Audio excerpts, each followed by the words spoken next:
Chapter 395. My heart belongs to the moon, but the moon shines on the ditch. What a pity, what a pity, what a pity!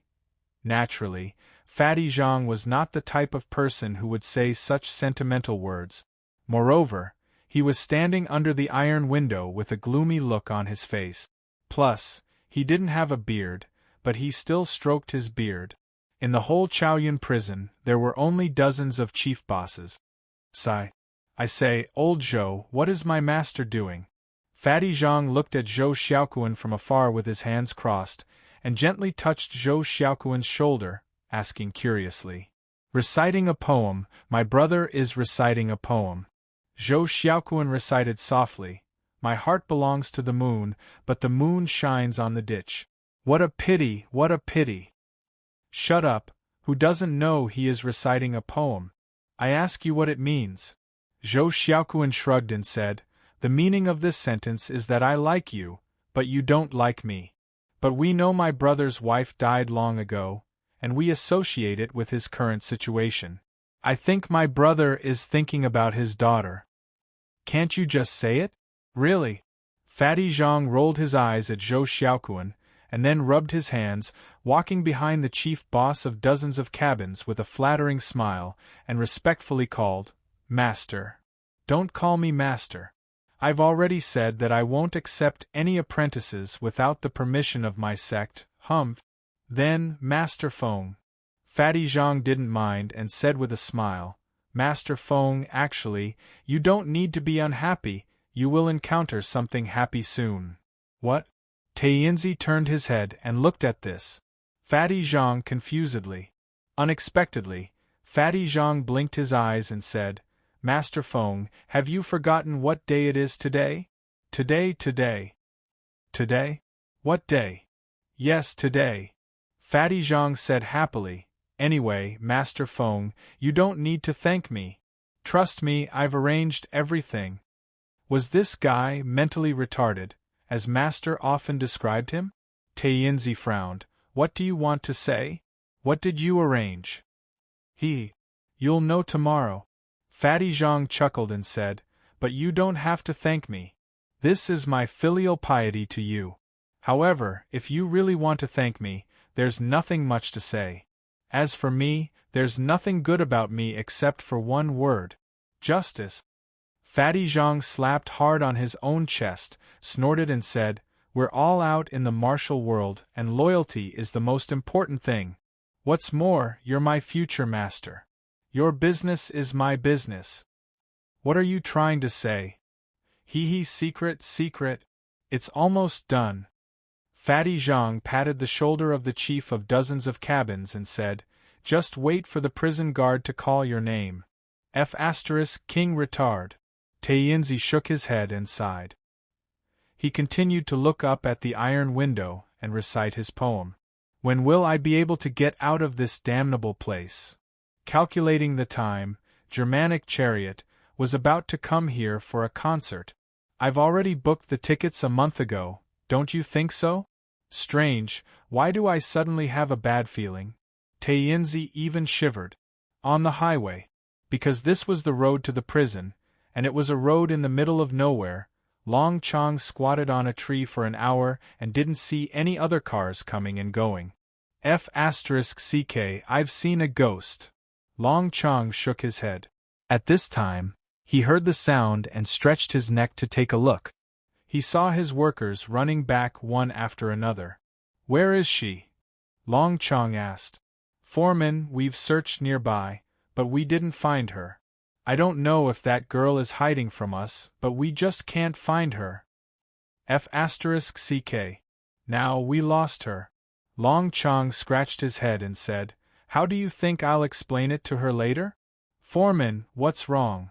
Long Chong said helplessly, here. That girl left her phone here when she ran away, and I picked it up when I heard it ringing. It's that girl's man. This guy's attitude isn't bad, so I asked him to send some gasoline over. Did he agree? Yes. Long Chong shrugged. He said he would pay me 800 yuan for the medical expenses. That's good, Foreman. Long Chong couldn't help knocking on the worker's head and said fiercely, F***CKU. I thought you could find her back. Now we don't know where she is. What do you want me to say when she comes?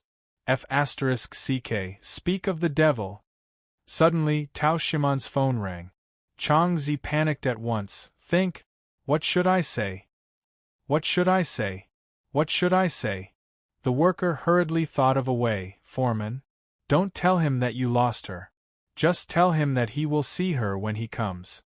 The most important thing is the gasoline. Only with gasoline can we drive the car away. It's too expensive to call a tow truck. As for the person, alas, such a big person, no problem. Who knows, maybe he'll be hungry and run back here on his own. Well, that's reasonable. Long Chong nodded. Then I answer the phone. I really answer the phone. I really answer the phone. Answer it, foreman. Long Chong coughed. Hello? Yes, it's me. Where's the thing I want? Oh, did you bring it? That's good, the person? You'll see her when you come. Don't talk nonsense. Hurry up. Long Chong poked the phone screen with his finger and said nervously, What do you think of my performance? The worker gave him a thumbs up. Cool. Long Chong smiled. Cool, right?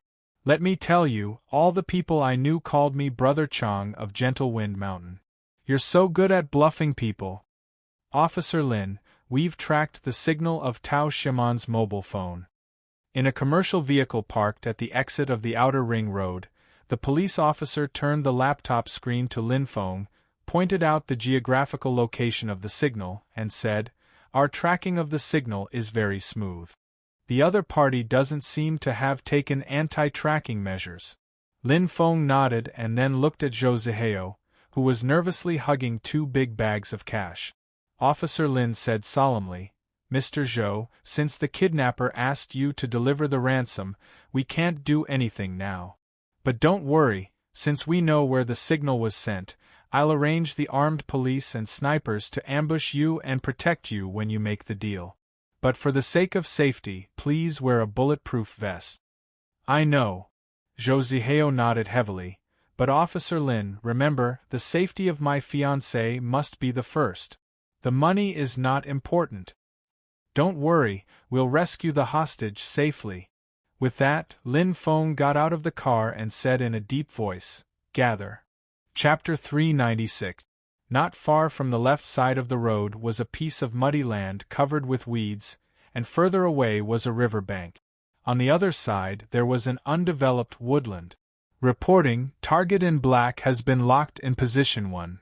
Reporting, target in white has been locked in position 2. Reporting, target in position 3. Reporting, a total of 5 targets have been found outside the van. All of them are male and have been locked onto. Sniper team, report complete. Reporting, assault team ambush completed. After turning a corner, they could see the van after driving for a while. The police parked the surveillance car here, using the natural trees as a cover.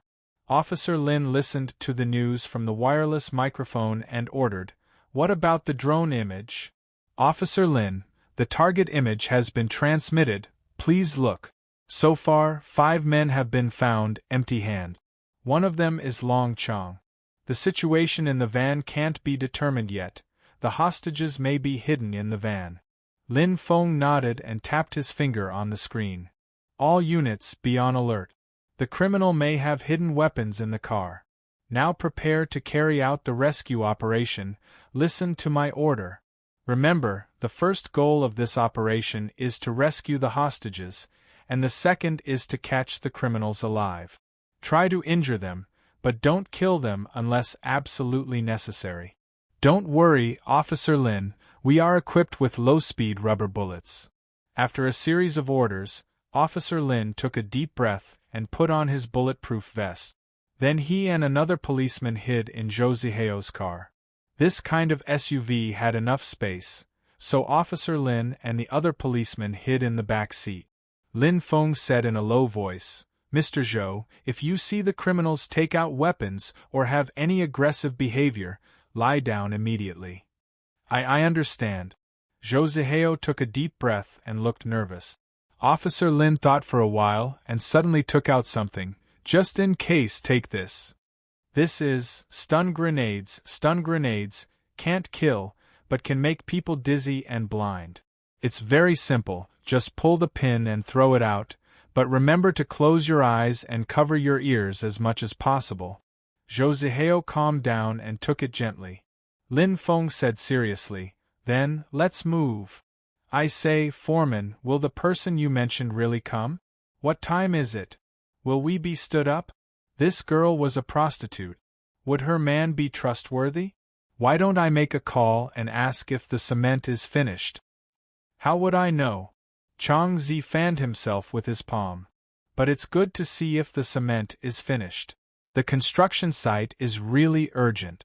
Oh, a car is coming. Let's go and see if it is. Long Chong waved his hand and stood up with a group of workers who were squatting on the side of the road. A black SUV began to slow down and finally stopped 3 meters away from the van.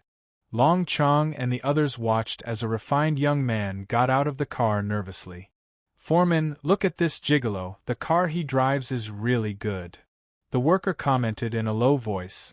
His clothes also look good. From what I see, this girl must have given this pretty boy a lot of money. Bah, you're a freeloader. Another worker spat. All right.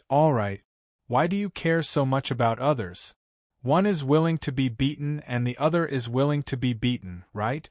Long Chong knocked on their heads and walked towards Zhou Zihao. He had only taken 2 steps forward when he saw Zhou Zihao suddenly take a step back, as if he was extremely scared. Long Chong frowned and said in a low voice, Are you the guy who just called? Zhou Zihao calmed down and said, Yes, I am. Where is Shimon? I want to see her. Long Chong waved his hand and said, Don't worry.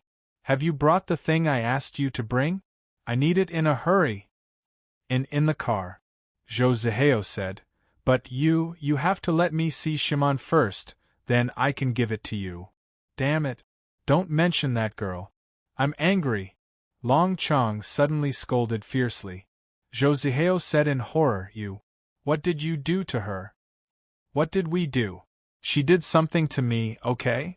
Long Chong pointed to his ear and said, Look, that's why that woman bit me. Bah, I'm not an S&M fan. I can't stand this kind of heavy taste. If my boss didn't want to sleep with her, I would be too lazy to take her.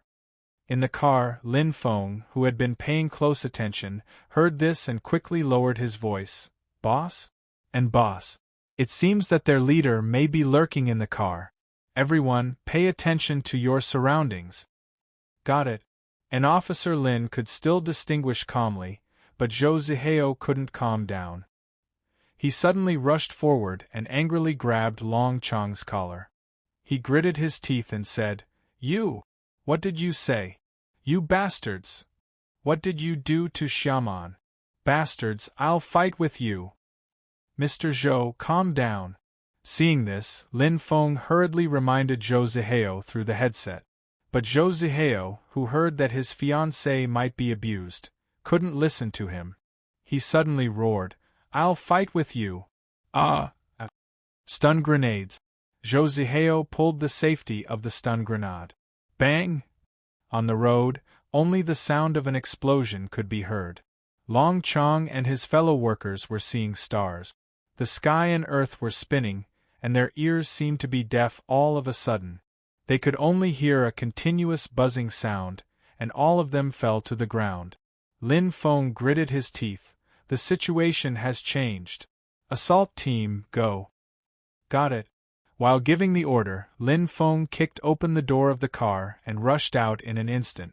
Holding a gun with both hands, he quickly judged that Long Chong and others had temporarily lost the ability to resist. He quickly rushed to the front of the van and pointed his gun at it, approaching slowly. A group of assault team members also held LS-2 submachine guns at this time. There were a total of 8 people, and they all raised their submachine guns and pointed at the van. The police officer who accompanied Lin Feng to hide hurriedly dragged Zhou Zihao away from the scene, while the other 3 members of the commando team pointed their guns at Long Chong and the others who were lying on the ground. Long Chong, who finally woke up from the dizziness, patted his head on the ground and shook his head. Aya, what the hell is this? Oh my god! This. What kind of movie are they shooting? However, when he saw the black muzzles pointing at him, he was scared out of his wits. Not to mention, when he saw the commandos who were armed to the teeth surrounding him, he was scared out of his wits. Why did he suddenly hear a bang and see such a strange scene when he woke up? F***ck. What is this? Did I encounter the legendary time travel? But this start is a bit ridiculous. At this time, our assault team member suddenly opened the door of the van, then quickly turned around and said, Captain Lin, this is empty. No one, no weapons. Empty? Lin Feng was stunned. Luoqiu looked away from the side. This was a riverbank. What was that sound? Old Feng looked at the boss in front of him nervously. He didn't know how he came here. Just in a moment, he came here directly from his home. It was exactly the same as when he suddenly came to the street from the prison. He never doubted the ability of the boss. Boss Luo shook his head with a little disdain, but his voice was still calm. It's nothing, it's just a blunder. He suddenly pointed to the front. Your daughter is there, behind that stone. Hearing his daughter's news, Old Feng couldn't care less about the oolong opera. He stepped on the stones on the riverbank and staggered to the back of the big rock. Behind the stone, Tao Shiman was there. She was soaked all over and half of her body was still immersed in the river. Her body leaned against the stone as if she had fainted. Shiman. Old Feng couldn't care less. He hurriedly pulled her up and shouted anxiously, How could my daughter be like this? Miss Shiman accidentally fell down when she ran. Luoqiu pointed to a slope above the river. She fainted when she fell down and the river washed her here. Don't worry, she's not in danger. She just fainted temporarily. Old Feng let out a sigh of relief. But when he was about to say something, the boss suddenly waved his hand. The scene in front of Old Feng changed again. This place looked like a cave. He subconsciously looked around and found his daughter was still here. Then he was a little relieved, but he was puzzled. Why did you bring us here? The club's boss said slowly, Well, old man, you can rest here for a while. I'll go take care of some things. But don't worry, it won't take too long. Besides, don't you want to talk with your daughter? It's a rare opportunity. Old Feng clearly felt that Tao Shiman's body move. It seemed that she was about to wake up. Old Feng was shocked. No. I can't let her see me now. Miss Shiman won't be able to see anything for the time being. Don't worry. What do you mean? Boss Luo's figure began to fade away. Sir, I'm sorry to have caused you and your daughter trouble. This is a little mistake on our side. So, this is a small compensation. He had already disappeared. Old Feng was stunned and heard Tao Shiman's weak and frightened voice. Who's here? I can't see anything. It's so dark here. Old Feng waved his hand in front of Tao Shiman. Though it was a little dark in the cave, it was not impossible to see anything. Chapter 397. Of course, Long Chong didn't travel through time, but he squatted on the ground and put his hands on his head. Well, this action reminded Chong Zi of his past. But in the past, at most, he was held up with batons, and not submachine guns. Officer, I really don't know anything about kidnapping. Just like what I said earlier, I'm just helping someone to bring a woman to prison. I've told you everything. I'm not a kidnapper. I'm innocent. They were still on the highway. Everyone from the police station, including Zhou Zihao, Long Chong's gang and the van that broke down. Officer Lin, I've called the prison. There's a prisoner named Fatty Zhang in there. And Long Chong did visit the prison many times. Officer Lin. Lin Feng felt embarrassed. According to Long Chong's words, this might not be a vicious kidnapping case. Could it be that he had made a mistake? If it was really a mistake, Lin Feng imagined that Officer Ma would come back from his vacation and heavily slap the folder in front of him like the immovable wisdom king and scold him. Are you retarded? Lin Feng suddenly quivered. Not a kidnapping? Then why did you take her to the car? Are you going to tell me or not? Lin Feng frowned and slapped Long Chong's head. Well, I thought this girl pretended to be virtuous and wanted a high price. Long Chong told the truth. Officer, you don't know that many girls are like this. They say they don't want to at the beginning, but they still take off their pants at the end. I'm in a hurry to visit her, so I don't have time to talk to her. Lin Feng snorted. You'd better tell the truth. Don't talk nonsense with me here. Officer, I'm innocent. Long Chong said with a bitter face. You said it's a kidnapping. How can I be so stupid to ask for ransom in such a place? If I kidnap her, I don't need to come to such a desolate place. I heard with my own ears that you wanted $8 million as ransom. 8 million yuan, do you still want to deny it? Long Chong was stunned. What 8 million yuan? I'm talking about 800, okay? 800? Lin Feng was stunned. He gestured with his thumb and index finger. 800? Ah, 800. Ah, sir, that woman bit my ear. I want 800 yuan for the medical fee. It's not much. Look at my ear. Long Chong cried. Ah, sir, I'm innocent. If you don't believe me, you can ask Fatty Zhang. It was really him who asked me to take her to prison. Officer Lin, what should we do now? A team member walked over and asked. Lin Feng looked at the sky and suddenly asked, What's the situation with Zhou Zihao? He woke up and is resting in the car now. The team member continued, If what Long Chong said is true, Tao Xiaoman might be hiding nearby. Shall we send the search team over? Yes, call him. Lin Feng nodded. We're not far from Chao Yun prison. Take some people with you to find Fatty Zhang and ask him what's going on. No. Tell the prison to bring Fatty Zhang here directly. I want to see him face to face with Long Chong, so we don't have to run back and forth. It's so troublesome. Yes, sir. Is there anyone here? Where is this place? Tao Xiaoman shrank her body and said in a trembling voice. Her clothes were all wet and her face was pale because of the coldness in the cave. You can wear this coat first. Old Feng sighed and took off his coat. He lowered his voice and said, Don't come over. Who are you? Where is this place? Tao Xiaoman said in a panic and got up. But the moment she stood up, she felt a sharp pain in her ankle and fell to the ground. Seeing this, Old Feng hurriedly helped her up. You must have sprained your ankle. Don't move. Old Feng said in a low voice, Don't be afraid, I'm not a bad guy. I live nearby. When I was fishing by the river, I saw you fell on the river bank and fainted, so I pulled you up. Tao Xiaoman tried her best to recall that she accidentally slipped down a slope. It seemed that she did fall into the water. Did you really save me? But she was still not sure if it was the person in front of her. She could not see anything, only hear sounds. Don't worry, I'm not a bad guy. Old Feng sighed. I'm just an old man with nothing to do. If you don't believe me, you can touch my hand and see. He gently grabbed Tao Xiaoman's hand. You can touch my hand or my face. I'm not as strong as you. This was a hand full of wrinkles. It was a bit withered, and the skin wrapped around the bones.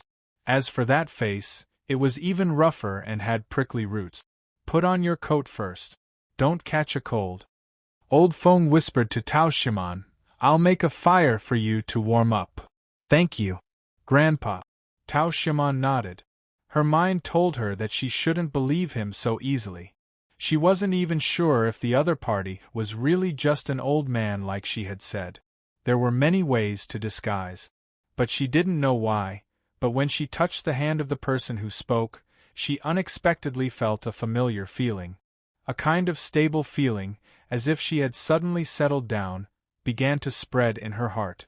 She was still a little cold, but she didn't know why she felt warm in her heart. She even had a strange feeling. It was a wonderful feeling of closeness. It's okay. Old Feng looked around and didn't find anything that could be used to make a fire. He didn't smoke, so he didn't have the habit of carrying a lighter. But when Old Feng walked out of the cave, he saw a pile of dried twigs and dry leaves beside them. There was also a lighter. It seemed that he had prepared it for a long time. Old Feng looked around strangely. Maybe the boss had prepared it for a long time. Old Feng didn't think that it was troublesome for the boss to send him and Tao Shimon back, but he and Tao Shimon were left in this place. Old Feng didn't know what the boss was going to do. He had mixed feelings at this moment. But it was really difficult for him to take Tao Shimon, who was temporarily blind, to find the direction to leave this place. It was completely dark and there was no one around. Tao Shimon sprained her ankle and couldn't move freely. It would be more dangerous to move in this place at night. The firewood made a crackling sound and the heat spread to Tao Shimon's feet. She subconsciously asked, "Grandpa, have you made a fire? Why is it still so dark?" "Miss, the fire is really burning. You can come closer if you don't believe me." "But why can't I see anything?" Old Feng thought for a while and remembered the boss's words. He hesitated and said, "Miss, when I pulled you up, I found your forehead was injured. Could it be that you've hit your head? Can't you see anything?"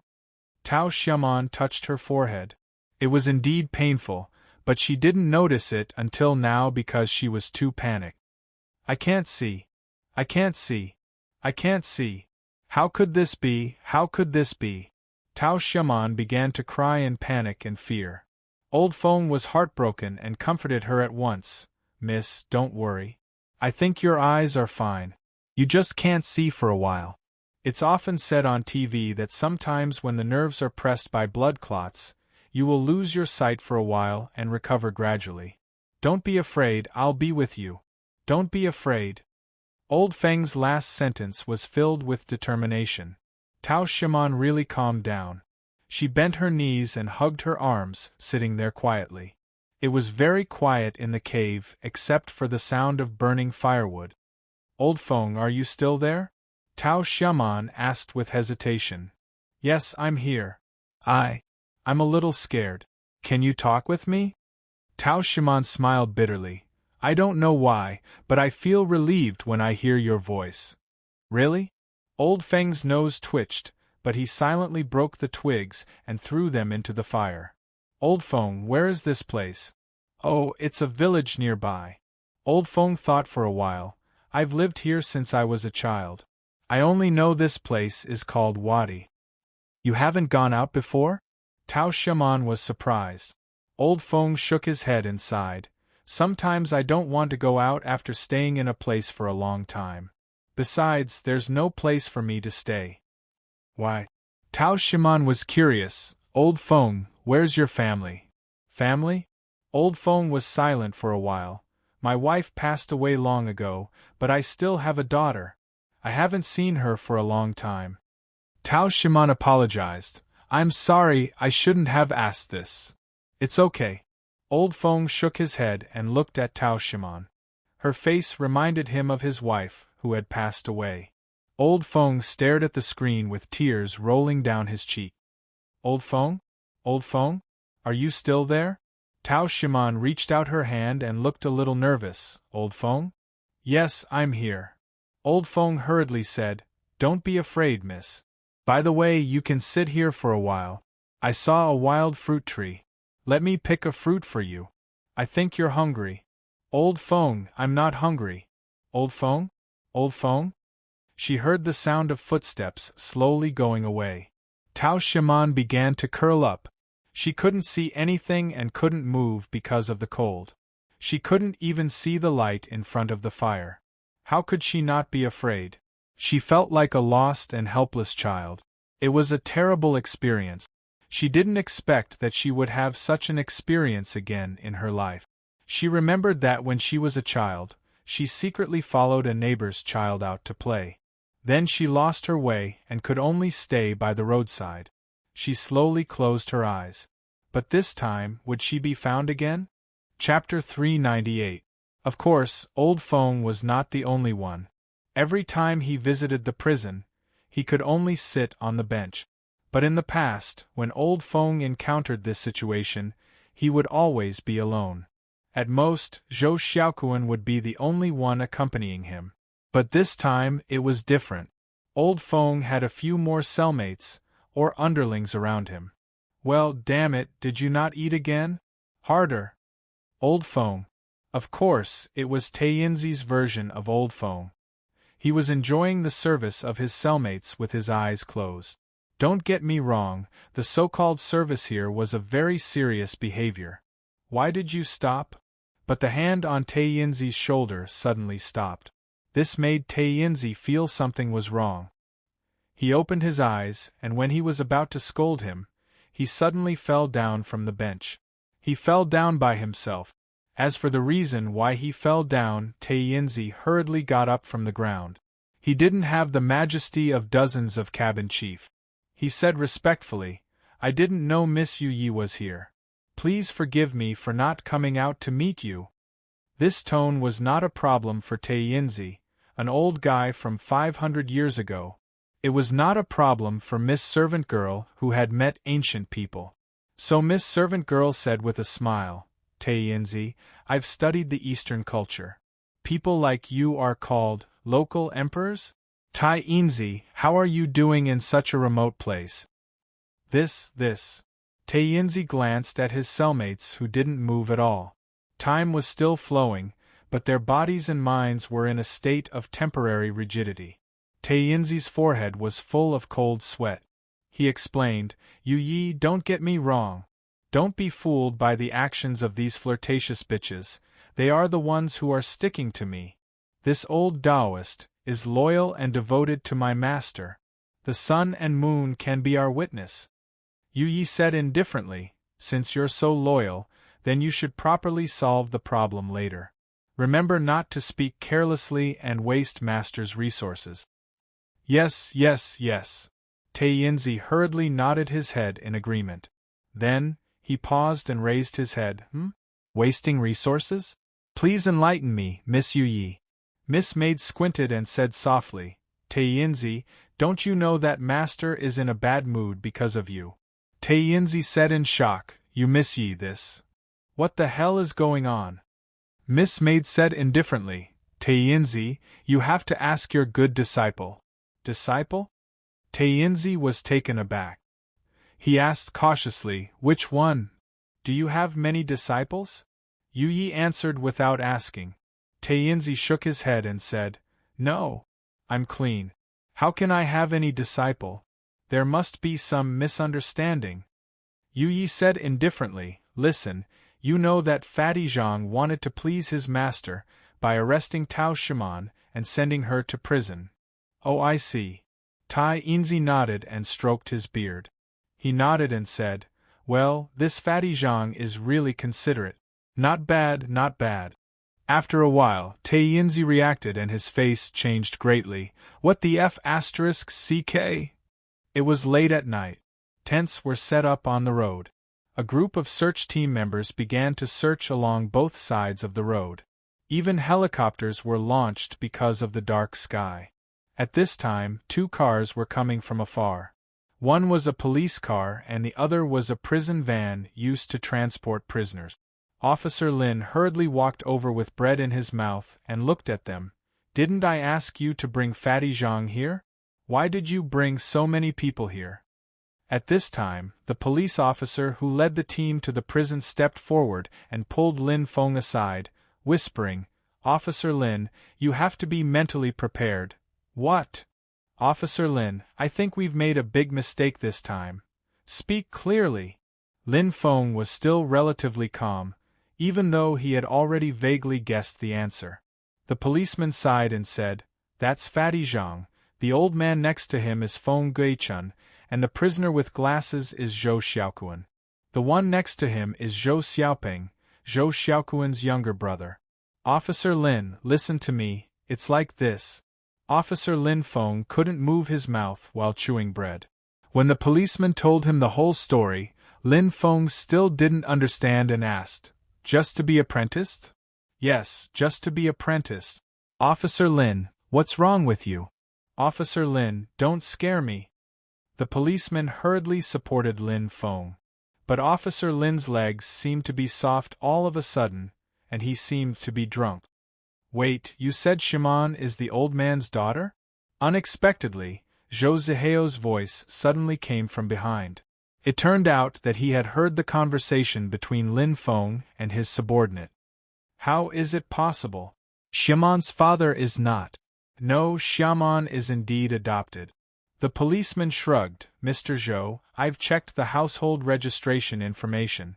Feng Guichun did have a daughter named Feng Shimon before he was imprisoned.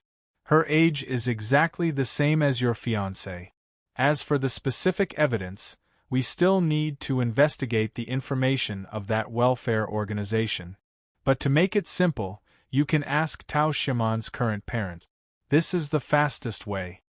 Zhou Zihao was silent for a moment and shook his head. No. It's probably true. He couldn't help but think of Tao Shimon. She didn't mention anything about her past. As for the two elders of the Tao family, they didn't mention much. It seemed to be a taboo. But there was one thing that Zhou Zihao didn't understand. He took a deep breath and frowned, walking to the prisoners who were escorted by the prison guards. He looked at this Feng Guichun up and down. Obviously, this Feng Guichun was also looking at him. But Zhou Zihao felt that this Feng Guichun didn't know him at all. Zhou Zihao called out tentatively, Master? Zhou? What did you say? You don't know me. Zhou Zihao whispered again. Why should I know you? Zhou Zihao frowned and politely asked the prison guard next to him, Brother, may I ask if this old man has been in prison all this time and has never come out? The prison guard saw that Zhou Zihao and Captain Lin were in cahoots and didn't know his background. He thought that he was also a police officer, so he casually said, This old Feng is a murderer. He's been locked up for more than 10 years. He definitely can't get out. Murderer? Zhou Zihao's face changed slightly. Until now, he understood why Shimon didn't mention it. Zhou Zihao was silent for a while and took a deep breath. He looked at old Feng again and hesitated. Sir, I've seen an old tailor surnamed Zhou outside. Do you know him? What old tailor surnamed Zhou? Oh, I remember. Old Feng patted his head and pretended to be serious. That's my younger brother. Younger brother? I have a twin brother. Old Feng seemed to have opened his mind. When I was young, my family was poor and couldn't afford to raise 2 kids, so I sent one to another family. I didn't recognize him until he grew up. So that's the case. No wonder, no wonder. Zhou Zihao nodded. No wonder old Zhou was so weird. No wonder he always looked at Zhou Zihao strangely and didn't let Zhou Zihao reveal his identity. He even wore a mask when he went to Zhou Zihao's house. He didn't want Shimon to recognize him. It turned out that he was Shimon's uncle. Zhou Zihao sighed and didn't continue to ask. He looked at the old man who was detained by the prison guard from a distance. This was Shimon's father, which was a little strange for Zhou Zihao. Well, Mr. Zhou, are you okay? Lin Feng came over. Zhou Zihao shook his head and sighed. Officer Lin, the most important thing now is to find my fiancé. Let's talk about other things later. Don't worry, I've sent more people to find Miss Tao. Zhou Zihao could only nod. At this time, there was a commotion in the prison van. Ouch! Boss, don't hit me, don't hit me. It hurts. MLGB. Fatty Zhang grabbed Chang Zi's other ear which wasn't bitten. He was so angry that his face was trembling. He scolded, I asked you to find someone, that's what I asked you to do. What the F***ck did you do? Kidnapping? I really want to stab you idiot to death now. I will beat you to death, you idiot. You have a bad memory. You can't remember it? Seeing Fatty Zhang clenching his fist and hammering Chang Zi's shoulder, Lin Feng, who had already come over, frowned and shouted in a deep voice, Are you done? Don't you think it's big enough? All of you, stop. Well, Officer, I just want to teach this brat a lesson. Otherwise, I will feel uncomfortable all over. Fatty Zhang hurriedly said, Officer, we are causing trouble for everyone. Lin Feng snorted coldly and said, The biggest trouble is you. Okay, don't play tricks here. Even if it's not a kidnapping, it's an illegal kidnapping. None of you can escape from the punishment. Yes, sir, you are right. We'll do as you say. At this time, the prison guard said, Captain Lin, this prisoner has been out for a long time. You see, he didn't go through all the procedures. What do you think? Okay, I see. Lin Feng nodded. Send him back to the prison first. I'll send someone to accompany you for safety. Thank you, Captain Lin. On the hill beside the road, a figure flashed and Miss Servant Girl of the club appeared here. The servant girl took 2 steps forward and came to the master's side. As for Luo Qiu, he had been standing here earlier, watching the lights on the road below. Yu Yi looked up at the helicopter hovering nearby, whispering, Master, Tao Xiaman will hear the sound sooner or later. Luo Qiu nodded and suddenly said, We've waited for more than 10 years. Give the old man and his daughter more time. The club's boss waved his hand at the area in front of him. Chapter 399. My luck is not bad. I dug up a few wild sweet potatoes. Old Feng said happily, but I tasted the fruit. It's too sour. Tao Xiaman slowly raised her head and looked at Old Feng. Hearing the old man's voice, her nervousness eased a little. She even smiled subconsciously. I haven't eaten roasted sweet potatoes in a long time. Old Feng hesitated and asked, Miss, can you see now? Tao Xiaman smiled and shook her head. Yes, I can see a little bit now, but it's still very blurry like a short-sighted person. Old Feng let out a sigh of relief. He sat down and buried the sweet potatoes in the fire. No wonder you look better, he said softly. Tao Xiaman stretched out her hands to warm her body and nodded. I didn't know that a little bit of light is so important. Old Feng didn't say anything. Tao Xiaman suddenly asked, Do you have a mobile phone? I want to make a call. Old Feng shook his head. I don't have one. You're going to call your family, right? Tao Xiaman nodded and sighed. My fiancé must be worried about me. Old Feng said, It's foggy in the forest and it's not safe to walk now. When the sun comes out tomorrow, I'll take you out. That's the only way. Tao Xiaman nodded and apologized. I'm sorry. If it weren't for me, you wouldn't have to stay here for the whole night. Old Feng shook his head. It's okay. I'm alone and I can talk to someone. He looked at Tao Xiaman and lowered his voice. That's good. Thinking of what the old man said, Tao Xiaman thought that he was a lonely old man and felt pity for him. Sir, why do you want to meet your daughter? Did she leave you behind? I left her behind. Old Feng shook his head. I'm sorry. Well, Tao Xiaman hesitated and said softly, Sir, there's no overnight hatred between father and daughter. Maybe you should talk to her. Suddenly, there was a clapping sound. Old Feng broke a branch that he was going to throw into the firewood. He said, Is there really no resentment from last night? Tao Xiaman sighed and smiled bitterly. Maybe I'm the least qualified person to say that. I haven't seen my father in a long time. Why don't you see him? Old Feng raised his voice. Tao Xiaman was silent. She hugged her legs and rested her chin on her knees. She stared at the bonfire in front of her. Old Feng sighed. Sorry, I asked too much. No, nothing. Tao Xiaman shook her head. She had been wanting to confide in him all this time. But she couldn't find anyone to talk to. She didn't recognize the old man in front of her. Perhaps it was just a meeting of fate, a stranger. A person who didn't know about her past, and who perhaps wouldn't interact with her in the future. A stranger who was very suitable to talk to in her life. Senior, She raised her head and said bitterly, I am actually the daughter of a murderer.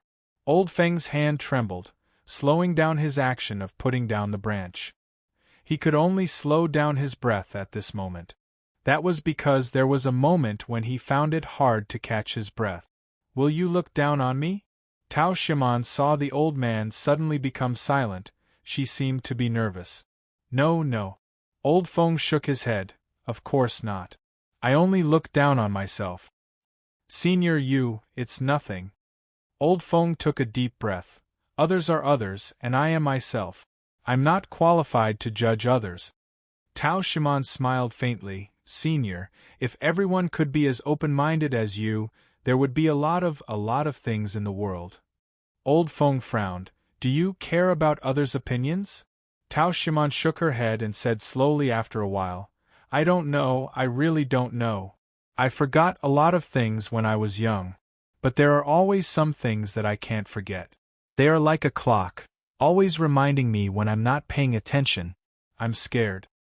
Scared? Tao Shiman raised her head, trying to hold back her tears. I remember that my father was just arrested. They should be the family members of the victims. Maybe they were really angry, or maybe they just wanted to find a place to vent their anger.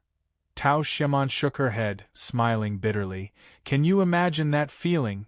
Every day I was accused of being the murderer's daughter, with dirty blood on my body. No matter the students or the neighbors, they all kept a respectful distance from me. Indifferent, cold, cold, cold, cold. How could they treat you like this? You're still so young. They. Old Feng's heart was bleeding. He said they several times and stabbed the branch into the bonfire. Tao Shiman was startled. Senior, why are you more agitated than me? Old Feng heaved a sigh. I feel sorry for you. The mistakes of the previous generation should be borne by the previous generation. Why should the hatred be passed on to the next generation? Tao Shiman smiled bitterly. Yes. Why? Perhaps those who have been hurt can only fill the hole in their hearts by hurting themselves. Inside the cave, there was a sudden silence. Only the fragrance of the roasted sweet potato filled the air. It's cooked, right? Tao Shiman whispered, it smells so good. I'll get it for you. Old Feng nodded, digging out the sweet potato with the branch and picking it up. Unexpectedly, the sweet potato was too hot. Old Feng screamed in pain and the sweet potato fell from his hand. Senior, are you okay? Tao Shiman held Old Feng's fingers and blew gently. Why didn't you pick it up later? I was too impatient. Old Feng shook his head with a wry smile. Tao Shiman suddenly burst into laughter. She extended her sleeve and covered her palm. Then, she carefully lifted the sweet potato and blew on it to cool it down. She recalled, I remember when I was young, my father was always like you. He could always scald his hand with the sweet potato. He couldn't change this bad habit. You still remember? What? Tao Shiman didn't hear him clearly. Old Feng said gently, nothing. Eat it while it's hot. Come on, let me break it. Tao Shiman smiled and put it in front of Old Feng. Just like that, the two of them ate the simple roasted sweet potato and didn't say anything else. Old Feng didn't know how Tao Shiman tasted it, but he knew it was the most delicious meal he had in the past 10 years. They could chat, have a meal, talk, laugh, and see each other. This was the meal he had been looking forward to for more than 10 years. Tao Shiman had already laid down. She had suffered many things in one day and was probably extremely tired. Her breathing gradually calmed down. Old Feng carefully looked after the pile of firewood in case it suddenly went out. However, he still had some questions that he wanted to ask personally, so he said, Miss? Yes, I'm listening. Tao Shiman yawned. What's up? Old Feng hesitated. Miss, don't you want to see your father? Maybe he misses you very much. I don't know. She seemed to be sleepy. I'm afraid. I don't know how to face him. I'm afraid, Auntie. Old Feng turned his head and saw that she had fallen asleep. He sighed. Shiman, I'm sorry. Old Feng broke a small piece of twig and threw it to the fire. It was already midnight. Only the sound of his daughter's breathing and the wind in the mountain accompanied him. He was very peaceful. Old Feng suddenly came close to Tao Shiman, stretching out his hand to touch her face. But he didn't dare to get close to her, fearing that he would disturb her dream. Perhaps she was having a very good dream right now, and he saw her smile as she slept. Old Feng sighed and walked out of the cave slowly. It was still foggy outside, but he could vaguely see the shadow of the moon. Old Feng raised his head and stood still for a long time. Then he gritted his teeth and made up his mind. It's enough. Come out. Old Feng said softly, It's enough. Come out. I know you're here, boss. Hearing Old Feng's call, the boss of the club finally appeared in the darkness. Sir, what can I do for you? Luochio asked softly. Old Feng looked at him and said after a while, Thank you for arranging this meeting. It's enough, it's enough. Don't mention it. I'll give you some compensation. Luochio looked at the time. Miss Shimon's eyes will recover after she wakes up. Don't worry. Old Feng nodded and wanted to say something, but he didn't. Finally, he opened his mouth and said softly, Send me back. Send me back to prison. Customer. Luochio said indifferently, According to your transaction, it's not the appointed time yet. However, the transaction has already started. Even if you stop now, you won't be able to get your transaction fee back. But if you don't stop now, I can make everything go back to the original state and you can go back to finish your wedding dress. Old Feng shook his head. It doesn't matter. He looked back at the cave and said reluctantly, 5 years of my life in exchange for this dinner. This conversation is already very worth it. Besides, I've been on the lookout for such a long time. I've already profited. Old Feng sighed and said bitterly, I was too stubborn. I just thought about my own wish, but I didn't think about Shimon's feelings. Why should I continue to make her happy life a mess? I shouldn't appear in her life again. So, Old Feng walked to Luochio, Send me back. I understand. Then, as you wish. When Tao Shimon woke up, she felt a little cold. She opened her eyes, and everything in front of her became incomparably clear. She could see everything clearly again. But she didn't see the old man who accompanied her for the whole night. The firewood was extinguished and the old man was gone. Only the coat on her was left here. Tao Shimon was stunned. She vaguely heard some voices outside, someone was calling her name, and there seemed to be many people. She limped out of the cave and heard more voices. She also saw a helicopter hovering in the distance. It was dawn. I'm here. I'm here. Can you hear me? I'm here. She began to shout loudly. Not long after, a few people from the search team finally found her. Chapter 400. Except for the sprain on her foot, Tao Xiaomon felt that she was in good condition. However, under Zhou Ziheo's strong request, she had to stay in the hospital for various examinations. Of course, Tao Xiaomon was more concerned about her eyes. The result was slight myopia, which was common to ordinary people. Zhou Ziheo was peeling an apple for Tao Xiaomon when 2 people came in. It was Lin Feng and another police officer who had accompanied him here. After asking about Tao Xiaomon's condition, Lin Feng sat down and said, Miss Tao, we're here to give you a statement and add some details about the case. Is that okay? Tao Xiaomon nodded and told the police the details of how Long Chong caught her. Lin Feng continued, and there's one more thing about Long Chong. Miss Tao, what are you going to do?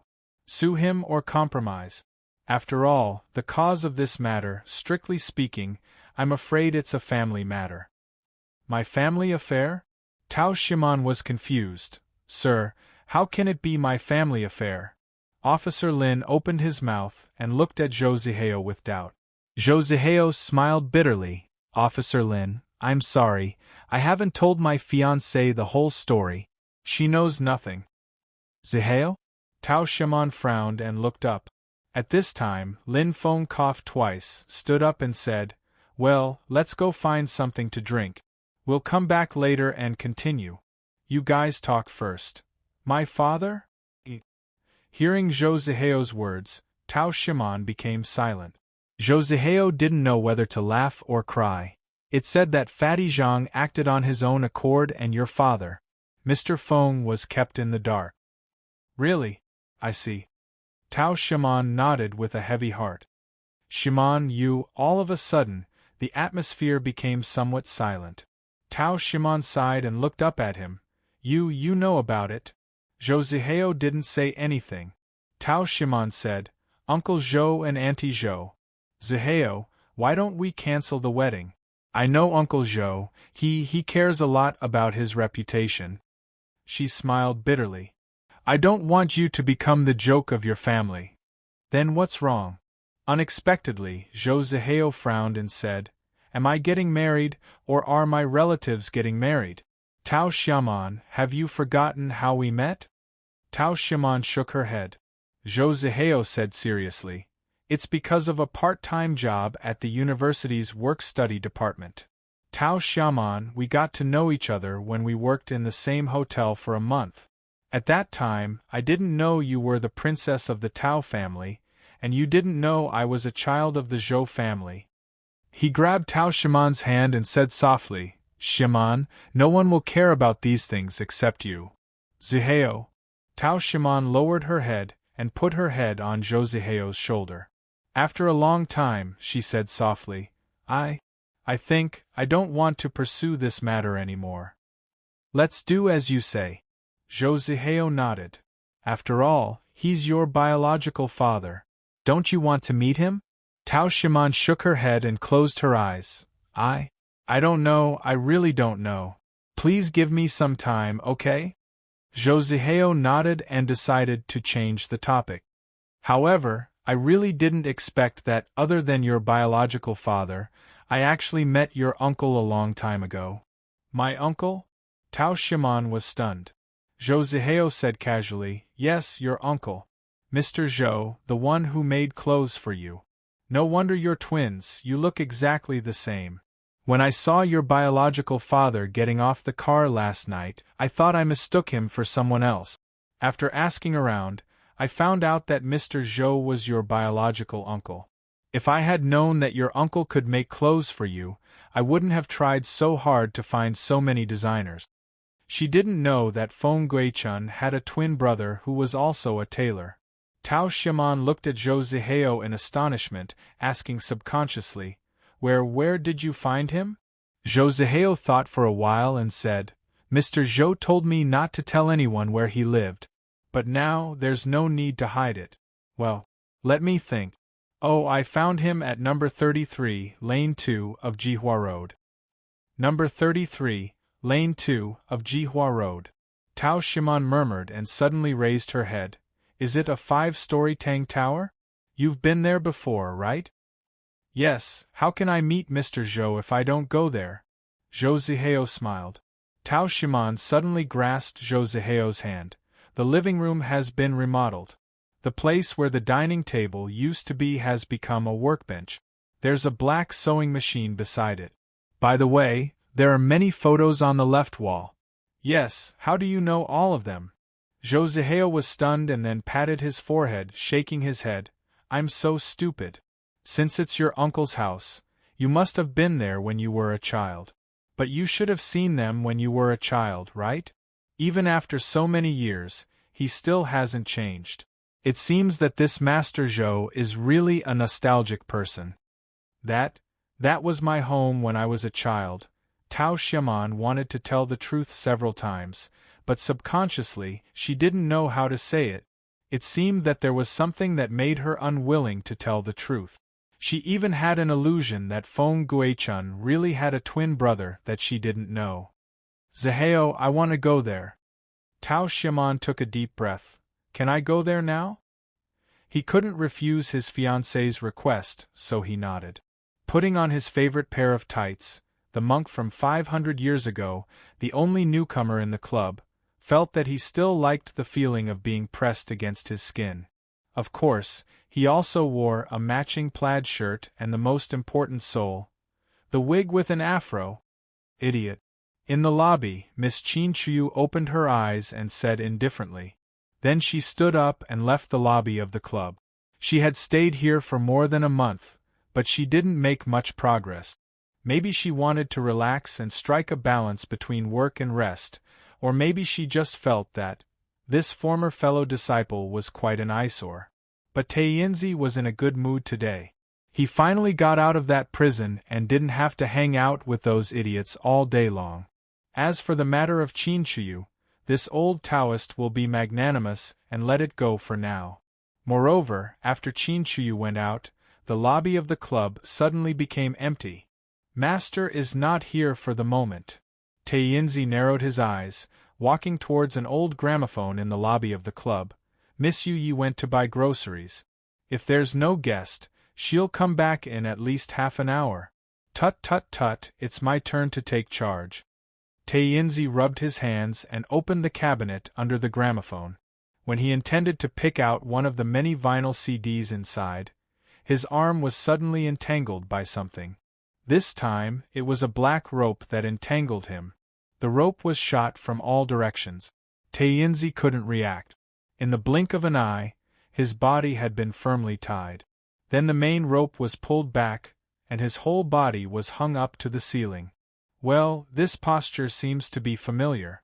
F***ck, it's happening again? Taiyinzi blinked his eyes. He saw a note on the cabinet under the gramophone. This is exclusive to the master. Don't move or you'll be responsible for the consequences. Yu Yi. No! Zhou Xiaoquan felt that his elder brother seemed to have recovered his original appearance. After waking up today, this elder brother ran to the workshop and started to sew as usual. Elder brother, are you okay? Zhou Xiaoquan looked at Old Feng worriedly, asking softly. Old Feng said with a smile, What can happen to me? Zhou Xiaoquan gave a start. No, elder brother, have you? Old Feng shook his head. Let bygones be bygones. Don't think about it. Don't worry, I'm fine. Zhou Xiaoquan patted Old Feng's shoulder, sighing. Elder brother, have you gotten over it? Old Feng put down his hand, lowering his head and smiling sadly. It's the same whether I get over it or not. As a parent, as long as I see my children happy, it's better than anything else. She's doing well now. That's enough, that's enough. Elder brother. Zhou Xiaoquan wanted to say something. Old Feng smiled and said, Come on, if you are free, you can help me cut this pile of threads. If you don't work hard, how can you reduce your sentence and get out early? You're right. Zhou Xiaoquan smiled and took the scissors, but he was a little sad. He might be able to reduce his sentence and leave early, but it was impossible for this elder brother. At this time, a person hurriedly ran into the workshop. Master, you're here, I've been looking for you for a long time. He saw Fatty Zhang running towards him at lightning speed. He reached out and pulled Zhou Xiaoquan up, then sat down. He looked at Old Feng and said, Master, I'm really sorry. I'll teach that bastard Long Chong a lesson.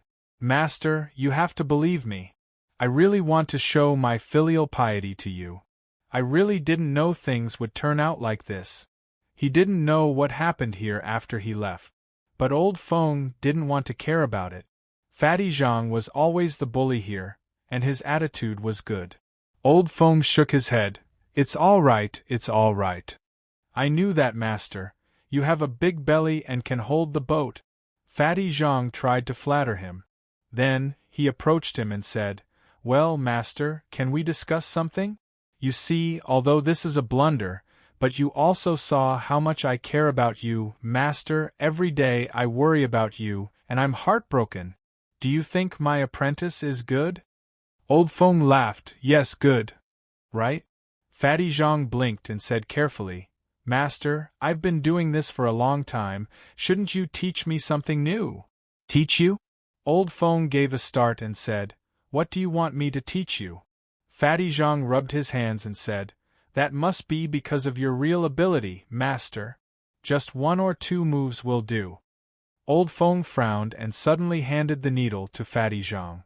He said casually, Take this and practice slowly. All my skills are on this needle. Fatty Zhang was stunned. He held the needle in his hand and stared at it for a long time. He said subconsciously, All in this needle?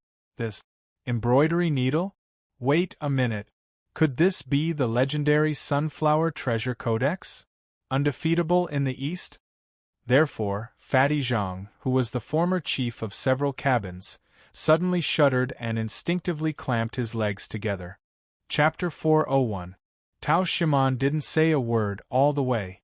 She was the most absent-minded Zhou Zihao had ever seen her. He knew that at this moment, no words could compare to silent companionship. Finally, the car entered Jihua Road and stopped in front of a 5-story Tang building. She passed by here not long ago, but she couldn't go up. Zhou Zihao opened the door for her, but she sat on the chair and didn't get off. Suddenly, Zhou Zihao reached out and carried her out of the car. He smiled and said, "It seems that it was right to keep exercising. I can still go up to the 5th floor. Put me down." Tao Shiman didn't know whether to cry or laugh. "I'm so embarrassed." This man could always find a way to calm her down. Tao Shiman said softly, "Help me up." Just like that, the last time when they were revisiting the old place, they couldn't walk up the stairs. Now, the two of them could walk up the stairs. Even though it was inconvenient for him to walk up the stairs due to his injured foot, he still felt much more relaxed than before. When Tao Shiman saw the familiar door, she realized that she had really grown up. "Mr. Zhou, Mr. Zhou? Mr. Zhou, are you there?" "I'm Zhou Zihao, Mr. Zhou." Zhou Zihao continued to knock on the door, but there was no response. He couldn't help but frown and say, "Could it be that he went out?" Zihao touched the top of the door. "There should be a key." Tao Shiman pointed to the left. "It should be around here." "Okay, I'll look for it." Zhou Zihao nodded. He didn't need to stand on tiptoe. He could touch it with his hands. He touched it a few times, then smiled and said, "There really is. I couldn't find it when I was a child." Tao Shiman suddenly said in a low voice. Zhou Zihao opened the door easily and helped Tao Shiman into the house, but still, he didn't hear anything. The last time Zhou Zihao came in, he had taken a good look at the living room. As for the room, he didn't want to be rude. "Well, it seems that there is no one here." "Shiman, doesn't your uncle have a family?" "Shiman?" But Tao Shiman held the wall and walked towards the workbench. She couldn't move her feet in front of the workbench. She reached out her hand and gently picked up a phoenix robe. The moment she touched it, she became absent-minded. "So it's already done." Zhou Zihao walked over. "No wonder Mr. Zhou called me yesterday. It seems that he wants you to try it on." Did he call you?" Tao Shiman turned around and asked. Zhou Zihao nodded and said, "Yes, now I understand why he was so nervous. But when I dialed that number again, I couldn't find the person. It was a dead number." Zhou Zihao also looked at the code on the workbench and subconsciously said, "It seems that Mr. Zhou went out in a rush. You didn't even pack your clothes properly before going out?" "Maybe," Tao Shiman said. "Perhaps what?" Tao Shiman shook her head. "Nothing. I want to wait and see." "Okay." Zhou Zihao nodded. "I'll help you sit over there." "No." Tao Shiman said softly. "I want to have a good look here." She turned her eyes to the corner, saying, "Help me to have a look over there." Zhou Zihao squatted down when he saw the markings on the corner of the wall. He knew what these markings were for, so he raised his head and asked, "Whose height are you measuring for? Is it your cousin or cousin?" "It's mine."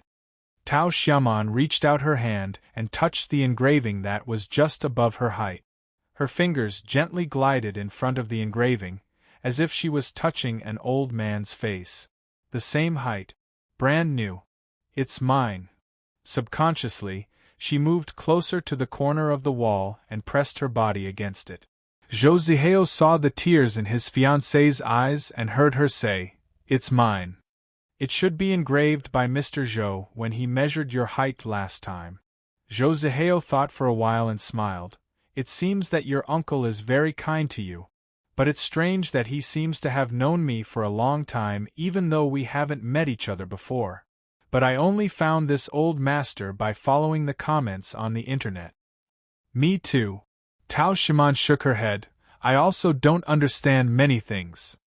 "Well," Zhou Zihao said softly, "don't think about it.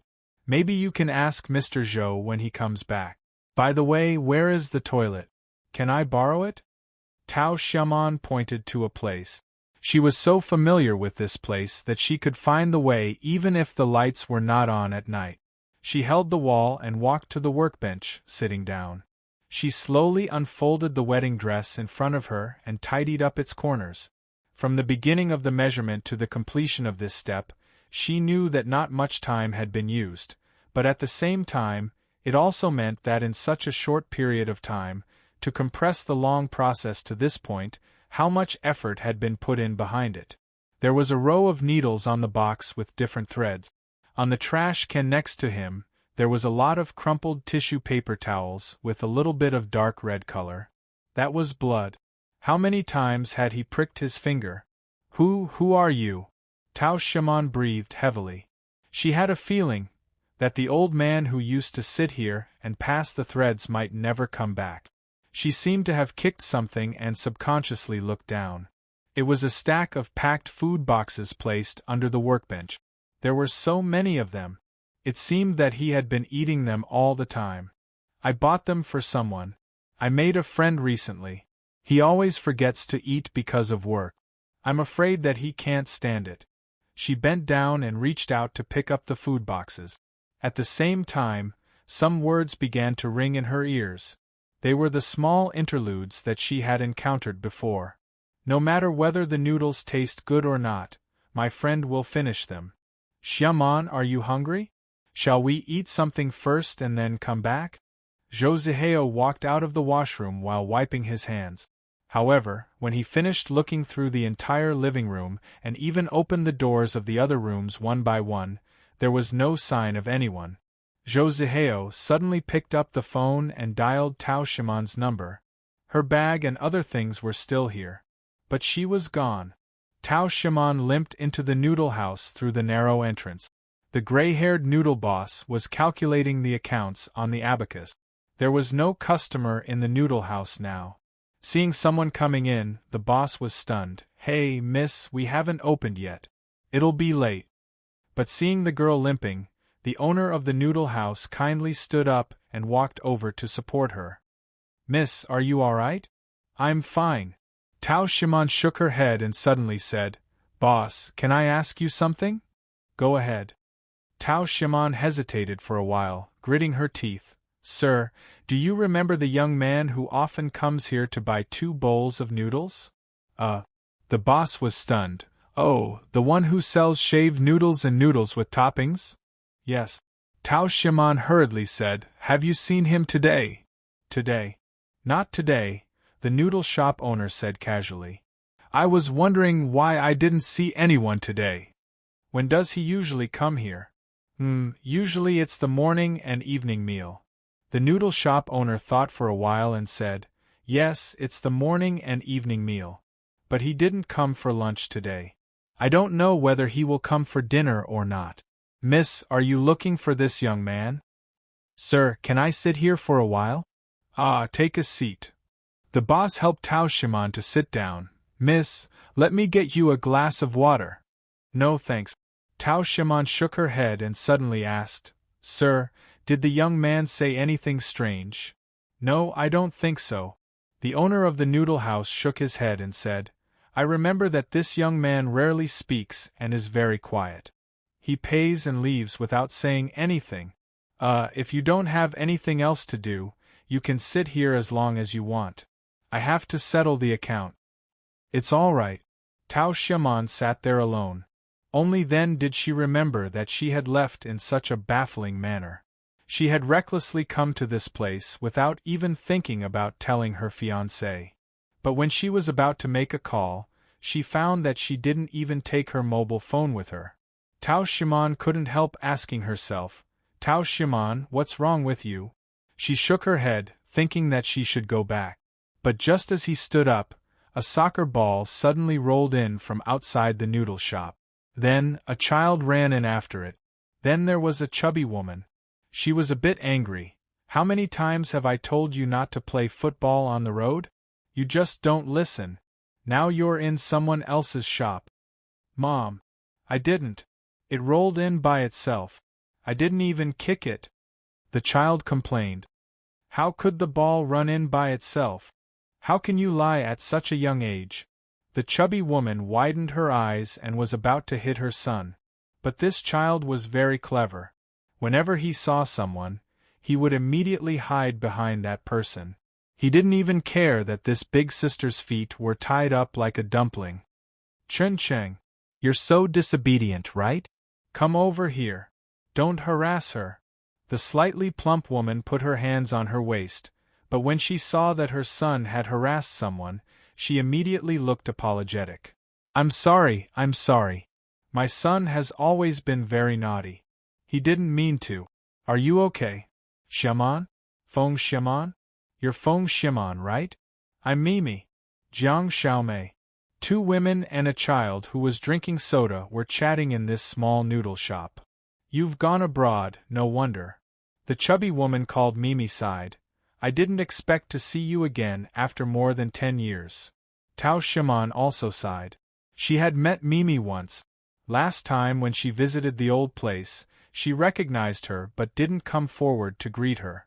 Tao Shimon looked at the child hiding behind his mother's skirt and said softly, "Well, your son has grown up for more than 10 years.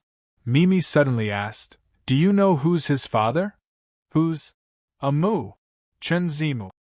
That naughty king." Tao Shimon was surprised. "You two got married. My God, I didn't expect that." "Me neither." Mimi shook her head with a strange look, but her smile was very sweet. She sighed. "This is probably the so-called impermanence of the world. Just like how you suddenly transferred to another school one day. We didn't expect that either." "Nothing." Tao Shimon shook her head. Mimi suddenly stopped talking. She and the woman in front of her used to be very good friends, but they didn't see each other for more than 10 years. Perhaps this unfamiliarity wasn't because of the separation of more than 10 years, but because it had existed for more than 10 years. It was because of the prejudice of the parents back then. "By the way, why did you suddenly come back this time?" "I'm going to get married. My fiancé's hometown is here, so I came back to hold a wedding banquet," Tao Shimon said softly. "Congratulations." Mimi subconsciously grasped Tao Shimon's hand, but she felt it was inappropriate and withdrew her hand awkwardly. Tao Shimon grabbed her hand. "Will you come on that day?" "Of course. I'll definitely come," Mimi said softly. She suddenly lowered her head. "Shimon, I'm sorry. At that time, let bygones be bygones." Tao Shimon shook her head. Mei Mei smiled bitterly. She reached out and touched her son's head. "But I know that I hurt you. Not only me but also your classmates. We shouldn't have done that to you at that time." It was true. The older a person was, the more they understood things and the more they understood their own childishness.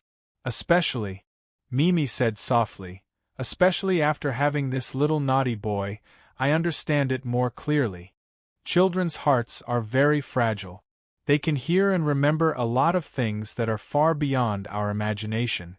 There are some things that they might remember for a lifetime." Tao Shimon smiled bitterly. Let bygones be bygones. The current situation was already pretty good. I didn't even think that we would have a chance to sit down and chat. "Yes, maybe it's fate," Mei Mei said. "Take me for example. I got married at a young age and became a full-time housewife. I pick up my children from school at this time every day and then go to the market to buy groceries. I live here and even pass by here every day. Who would have thought that I would see you here?" Tao Shimon just smiled. She felt relieved. "Oh, I remember now. In the past, Uncle Feng would often bring you here to eat." Mimi looked around the noodle house. "I really miss it. I haven't eaten here for a long time. Sorry I said too much." Tao Shimon shook her head and didn't say anything. Mimi hesitated. "By the way, Shimon, have you ever seen your father?"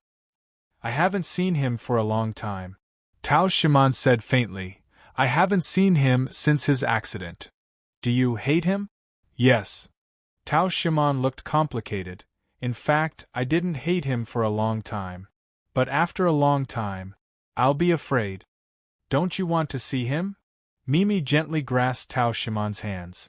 I know I'm not qualified to talk about your family affairs. But to be honest, I'm also a parent, so I understand the feelings of a parent. This brat, he makes me angry every day. Sometimes I really want to throw him out the door and not care about him anymore. But I can't stay angry for a night. If I don't see him for a day, I always feel that something is missing.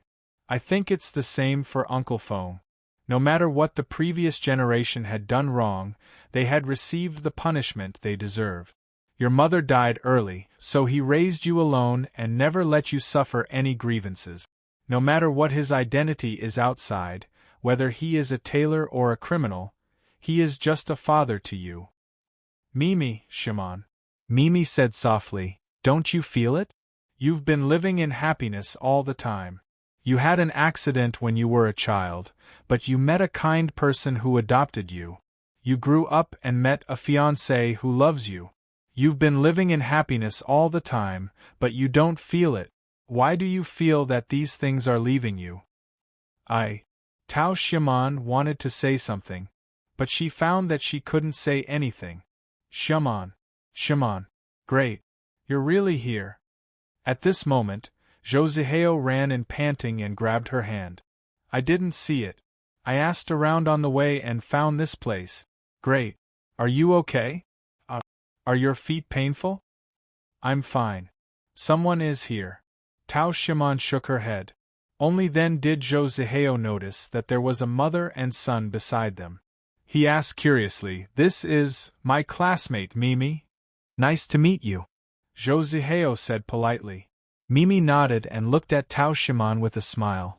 Am I right? A man loves you so much. Who says you're not happy? These things, do you still think it will run away? You just don't want to let go of yourself. What did you talk about with your classmate? Mimi took her son to buy vegetables.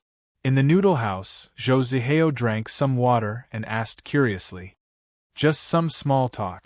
Tao Shimon shook her head and sighed. I haven't seen her for more than 10 years. I didn't know she was so talkative before. Well, maybe she learned to be long-winded after becoming a parent? Joseheo pretended to be serious. Do you feel the same? Do you want to die? Tao Shimon knocked on Joseheo's head. Who said that she wasn't already in the midst of happiness? Back to the old house, Joseheo hugged Tao Shimon and sat on the sofa, waiting. It was completely dark, 9 o'clock in the evening, and 11 o'clock in the evening. Mr. Zhou still didn't come back. It was as if Master Zhou had never been here, because there was no electricity at night. Unknowingly, Tao Shimon fell asleep. She had a very strange dream. In the dream, she seemed to become transparent. She was still in the old house, but there was a small lamp on the workbench. It was probably very late at night. Everything was quiet. There was only a slightly hunchbacked figure in front of the workbench. She was squinting her eyes as she sewed slowly. On the red silk, golden auspicious clouds floated in the air, strand by strand. Just like that, she sat beside this figure and silently accompanied him for a very, very long time. Suddenly, her vision blurred and she was transported to a strange place. In a cave. She seemed to hear some words. It was a familiar voice.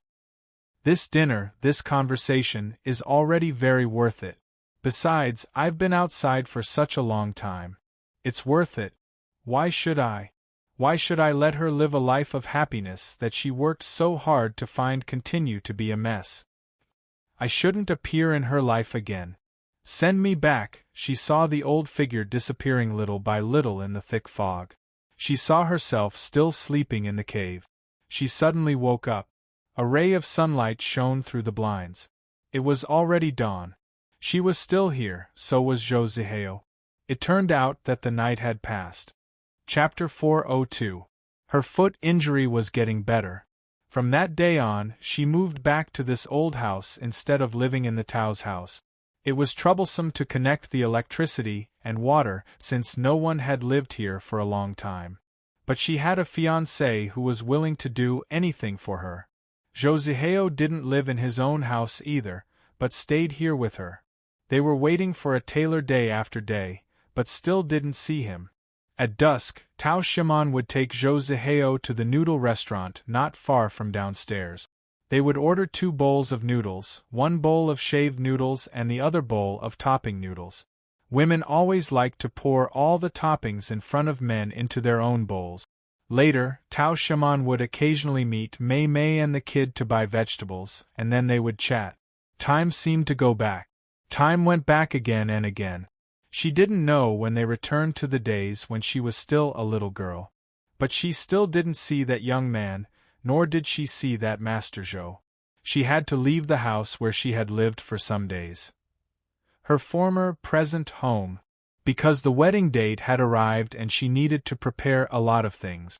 It was a big deal in her life after all. Tao Shimon closed the gate with a bag of luggage, and then tiptoed to put the key in the small gap above the gate. Accompanied by Zhou Zihao, she left. Jihua Road, Lane 2, number 33. Old Feng liked to sit on the sports ground and watch the sunset quietly. In the old man's world, he always thought of himself as the setting sun. He was in his twilight years. His heart was as peaceful as the clouds in the distance. His life in prison seemed to have returned to how it was in the past, unchanging, but there seemed to be some changes as well. Of course, it didn't mean that Fatty Zhang would pester him every day, calling him master and asking him to learn other skills instead of embroidery. Of course, it didn't mean that his cellmates changed their attitude towards him, or even respected him. Old Feng guessed that these strange things happened after he left. From Zhou Xiaokuan's words, he pieced together a completely different version of Old Feng's life in prison. But even so, Old Feng didn't feel that something had changed. He had been much quieter recently. Even though he still had to look at that old photo before he could fall asleep, his obsession had unknowingly disappeared. In his old eyes, the burning clouds would change with the wind, little by little, like the ribbons of a grand wedding. Tomorrow, Old Feng murmured.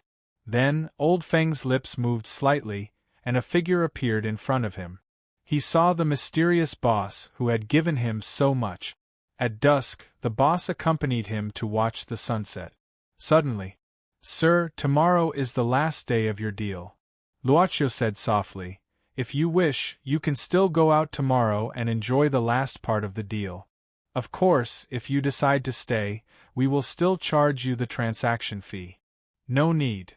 Old Feng smiled. "No need. Zhou Zihao is fine, I'm relieved. Her adoptive family must love her very much. Tomorrow's wedding will be very, very good. That's enough." Luochio nodded. He stood up, bowed slightly to the old man, and said softly, "I will comply with the guest's wishes, old man." Old Feng shook his head and said nothing. "But," the boss of the club said, "but thank you for giving me a very good memory. The following things are my personal gift. Please enjoy, my most respected guest." "What?" Old Feng was stunned. But when he blinked his eyes, the boss in front of him had disappeared. He was puzzled, but the sky had already darkened. Old Feng knew that he should go back to his cell. But before he went back, a prison guard walked towards him. "Feng Guichun, someone wants to see you." On the way, Old Feng followed the guard with mixed feelings. He thought of the mysterious boss's words and asked, "Sir, who wants to see me?" "Officer Lin Feng wants to see you." The guard said casually, "Officer Lin Feng from the Criminal Police Brigade." "I see." Old Feng nodded and laughed at himself. He did have some ideas, but it seemed that he thought too much. In the special interview room used by the police when they came to question a prisoner. At this moment, Old Feng saw a young man around 25 years old. He must be Officer Lin. "Officer, what can I do for you?" Old Feng sat down nervously. He thought that it was about the matter between Fatty Zhang and Long Chong. Did the police think it was inappropriate and wanted to continue the interrogation? Lin Feng stared at Old Feng without saying a word. He looked serious and even frowned from time to time. This made Old Feng uneasy. "What's the matter, officer?" "Feng Guichun, you are Feng Guichun, right?" Lin Feng asked suddenly. Yes, I am. Old Feng nodded. Lin Feng suddenly stood up and walked towards the door without saying a word. Old Feng didn't know what was going on. Before Lin Feng opened the door and left, he suddenly said, Congratulations on your daughter's marriage. He closed the door. Old Feng sat there alone and shook his head. Congratulations on your daughter's marriage. He wanted to hear it but didn't dare to. Fatty Zhang and Zhou Xiaoquan didn't dare to say it either. He didn't understand why Officer Lin Feng came here. Was it just to congratulate him? Old Feng took a deep breath and sat there alone. He thought of the child he cared about outside and what would it be like. There were always a lot of trivial things on the night before a girl's wedding. He had to comb her hair, make up her face, and dress her up until dawn. Thinking about it, Old Feng was lost in thought. He thought of what the boss had said. There were countless impulses in his heart that made him call for his arrival. There were countless times that he wanted to say, Tomorrow is the last day, let me be outside. But he didn't do it. The door was opened again. Old Feng heard the sound and asked, Officer Lin, why are you looking for me? Are you making fun of me? But there was no one in front of the door. Old Feng frowned. He found that there was no prison guard here even though the interrogation was over. This was against the rules. The door was empty, so there was no one here. It was like the temptation of the devil. Old Feng felt that as long as he walked out of the door, there would be a free world outside. He could even go anywhere and meet anyone he wanted. Old Feng's heart was beating violently. The tranquility of the prison seemed to be broken instantly. He subconsciously stood up and moved his feet. Yes, he felt that he should walk out. Finally, he walked to the door, but he still didn't see anyone coming in, as if there was no guard outside. But Old Feng eventually stopped and shook his head with a wry smile. Old Feng turned around and walked back to his seat. He said to himself, Feng Guichun, there is nothing you can't see through. You should stay here and your daughter should have her own life. She is good and Zhou Zihao is good to her. What else are you not satisfied with? Yes, what else could he not be satisfied with? Old Feng took a deep breath. In the silence, a voice suddenly sounded. It was a soft call, calling out Old Feng's other name. Only one person in the world could call his other name. It was Dad. Dad! Old Feng turned around abruptly. This was beyond all his thoughts, all his inner shackles, and all his rationality. He didn't need to be driven by anything, nor did he need to be reminded. Dad! In front of the door, a reflection of red quietly appeared. She appeared in front of the door and softly called the name that she had agreed with Old Feng when she was born into this world. That was the wedding dress that he had sewn. Every stitch and thread, he would never mistake his own work. And now, it was already on his daughter. And she wore it as if she had dreamt of that day, and appeared in front of him. Dad! Tao Shiman. Feng Shiman called Old Feng's name and walked toward him. Shiman. My daughter! Old Feng couldn't hold back the air in his throat. He did not know where it came from, but it fiercely slammed into his vocal cords, fiercely attacked his eyes, and fiercely rampaged all over his body. In an instant, countless times. Dad, I'm getting married tomorrow. Can you help me comb my hair?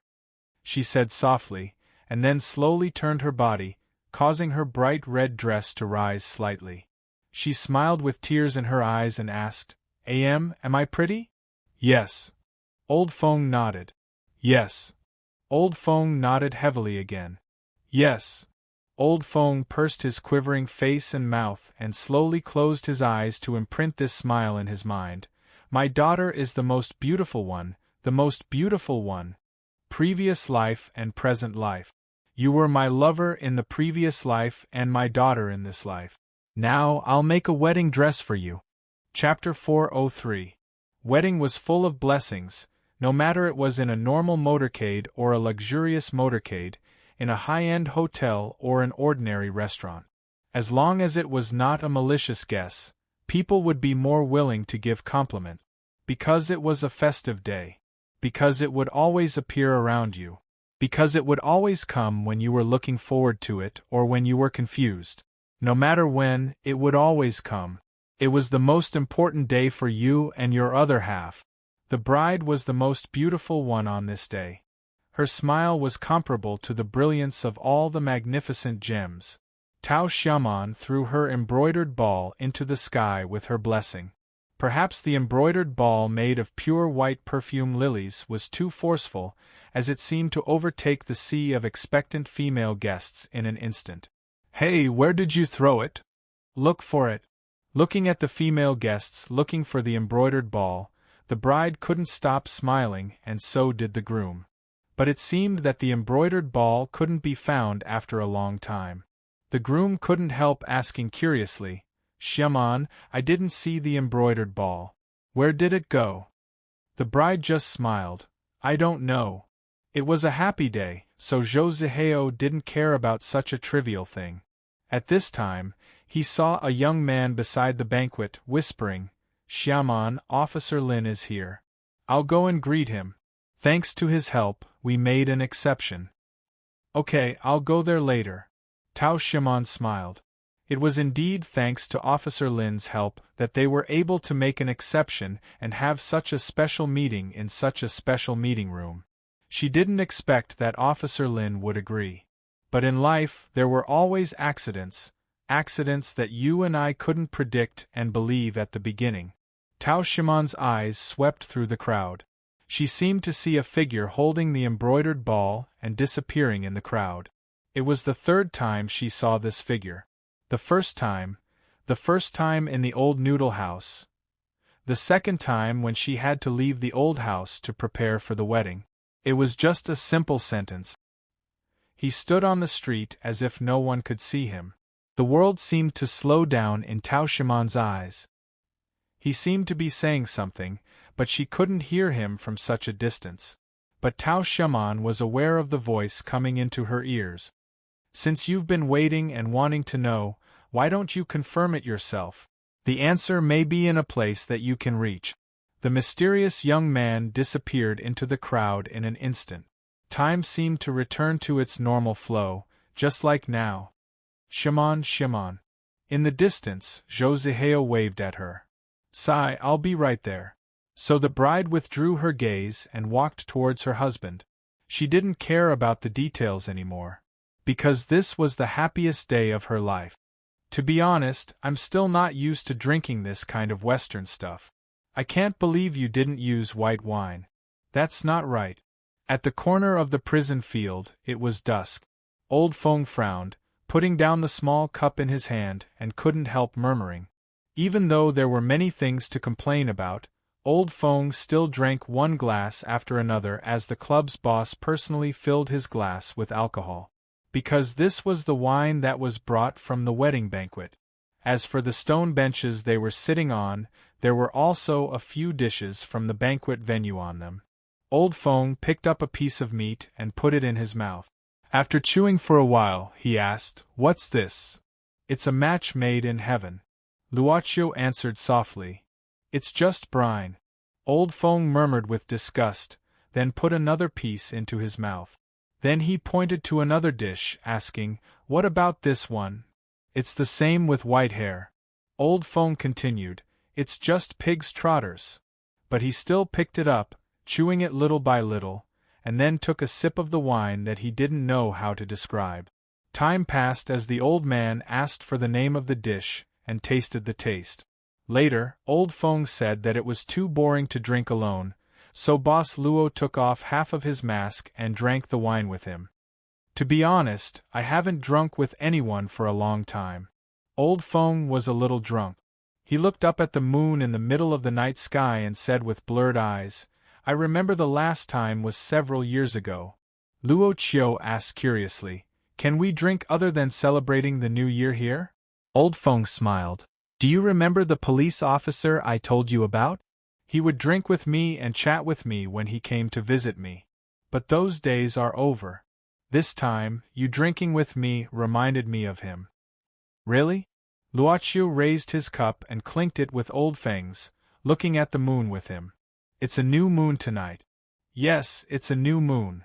Old Feng replied in a low voice. His voice was very low, and he closed his eyes. After a while, he started to breathe. Actually, he was not used to the effect of alcohol because he hadn't drunk for a long time. He was clearly disgusted with it, but he drank most of it himself. How could he not get drunk easily? The moon started to move to the west. It was 12 o'clock. The time for the transaction contract was up. Luo Qiu sent the drunk old Feng back to his bed and covered him with a quilt. Then, he put his hand on old Feng's chest and got the lifespan they had agreed on before. Old Feng turned around with a smile on his face. It seemed that he was having a good dream. This old man is in good health. He can still live for 20 years. Miss Servant Girl's voice came from behind the club boss. Yu Yi was holding an envelope in her hand. The club's servant girl came quietly and delivered the letter to her master. She said softly, "Master, it's done." "It's done so quickly." Luo Qiu smiled and opened the envelope. Miss Servant Girl just smiled. In fact, she had already finished showering earlier, but she chose this time to come. She knew that her master would like this time. There was a black and white photo in the envelope. In the photo, the bride was holding flowers and smiling brightly. Luoqiu put the photo in old Feng's hand and stood up, saying, "Well, thank you for coming, my guest." Chapter 404. Sitting in front of the lamp with only the cool breeze as company, then swallowing the essence of the sun and the moon, gathering the righteous qi of heaven and earth. This was what Yang Taizi often told his disciple, Jean-Eyre, the correct attitude as a Taoist. Of course, Jean-Eyre always took his teacher's words as the truth. But so boring, since he got back the ownership of the Taoist temple from Blackwater, Jean-Eyre returned to the days of doing homework on the platform every day. Since Yang Taizi was seriously injured last time, he had been living in seclusion to recuperate. His teacher said he would need several retreats to recover. Jean-Eyre calculated the time and found his retreats would be finished in a few days. Jean-Eyre was thinking whether he should sneak down the mountain to play in the last few days, since he was forced to leave the mountain with Yang Taizi. He had been wandering in the mortal world, seeing the colorful world outside. Although it didn't affect his mind, he was a young man after all. It was his nature to yearn for new things. Since he had never seen through the mortal world, how could he be untainted? Jean-Eyre glanced around. Once this thought appeared, it was hard to erase it. But when he intended to put this thought into action, he suddenly heard a noise. He turned around abruptly, only to see a young man on the platform. Well, the young man's blonde hair was very eye-catching. When the young man saw that Jean-Eyre noticed him, he smiled and cupped his fist. He said loudly, "Excuse me, is this the dojo of Huan Jindao?" Jean-Eyre gave a start, frowning. "Who are you? Why can you climb up here?" "My teacher said there's a magic array outside, others can't find us." That young man smiled. "Don't be nervous, I'm not a bad guy." "Well, it seems this is the Taoist temple of Anjin sect. As for the way to enter, it's actually Senior Yang Taizi who told me." "My teacher told you that?" Jean-Eyre gave a start, scratching his head. "But my teacher is in retreats, how did he tell you that?" The young man looked surprised and asked curiously, "Little Taoist, the modern information technology is advanced. Don't you know that it's popular in our cultivation circle to use chat groups to communicate?" Jean-Eyre was startled. He was about to say something when he heard an old voice coming from the temple. It was firm and firm. "Who are you?" The young man nodded and said seriously, "I'm Momo, the successor of the Celestial Master sect of Dragon Tiger Mountain. I'm here to pay my respects to the sect master of Xianxian Huanjin sect, Senior Yang Taizi. Please grant me an audience." "Jean-Eyre, bring the guest in," the voice replied. In the side hall for receiving guests, the sage-like Yang Taizi looked much better. Although he couldn't replenish his lifespan, his injuries were almost healed. The old Taoist stroked his beard and nodded. After sizing up the junior in front of him, he nodded with a smile and said, Your eyes are introverted and bright. Not bad, not bad. Your master has indeed taken in a good disciple. It's rare for you to have such a cultivation at such a young age. Your future is limitless. Momo didn't dare to be complacent in front of such a big shot in the cultivation circle. He hurriedly lowered his head. Senior, you're overpraising me. Junior just happened to pass by a seaside some time ago and coincidentally met a senior expert. Junior received the guidance of this extraordinary person and gained some enlightenment. Only then did I have a new understanding of the matter of cultivation. That's your good fortune, Yang Taizi smiled. The cultivation circle in Kelowna is declining day by day. Immortals are hard to find. I wonder what the expert you met looks like. I'd like to meet him too. Momo said, this senior is good at retaining his youthful appearance. He looks like in his early 20s, but he's unfathomable. I feel like I'm in the abyss just by standing in front of him. Momo shook his head. I'm ashamed to say that I was defeated by this senior before I could even make a move. There's such a thing? Stroking his long beard, Yang Taizi slightly lowered his head and pondered. You're the successor of Dragon Tiger Mountain. Since you can go down the mountain to gain experience, your strength should be quite extraordinary. But you've been defeated before you even made a move. What does that strange man look like? Do you have any other characteristics? Momo thought for a while. A typical Oriental face. He has black hair and black eyes just like us. He doesn't emit any demon aura, so he shouldn't be a master of the demon race. Oh, there's another woman beside this senior. She's also unfathomable. Momo then described, this woman looks like a mix of Chinese and Western. She has long hair and is extremely beautiful. Oh, she has a pair of blue eyes like the sea. Yang Taizi suddenly slid down from his seat. Could it be that the successor of Longhu Mountain had encountered that guy? Yang Taizi swallowed his saliva subconsciously. Senior? Are you okay? Momo looked at this big shot in the Eastern cultivation circle unbelievably. I'm fine. Yang Taizi still looked sage-like.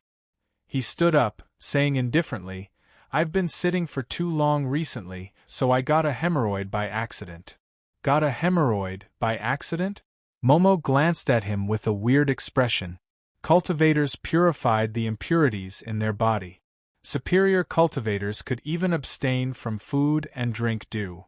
Who knows why such a big shot would get a hemorrhoid? Futuan, is it my fault? Cough, Yang Taizi coughed lightly. There are so many extraordinary people in the world. Maybe the one you've met is a rare master. That's your good fortune. Although you've improved your cultivation, you must remember not to be arrogant and self-indulgent.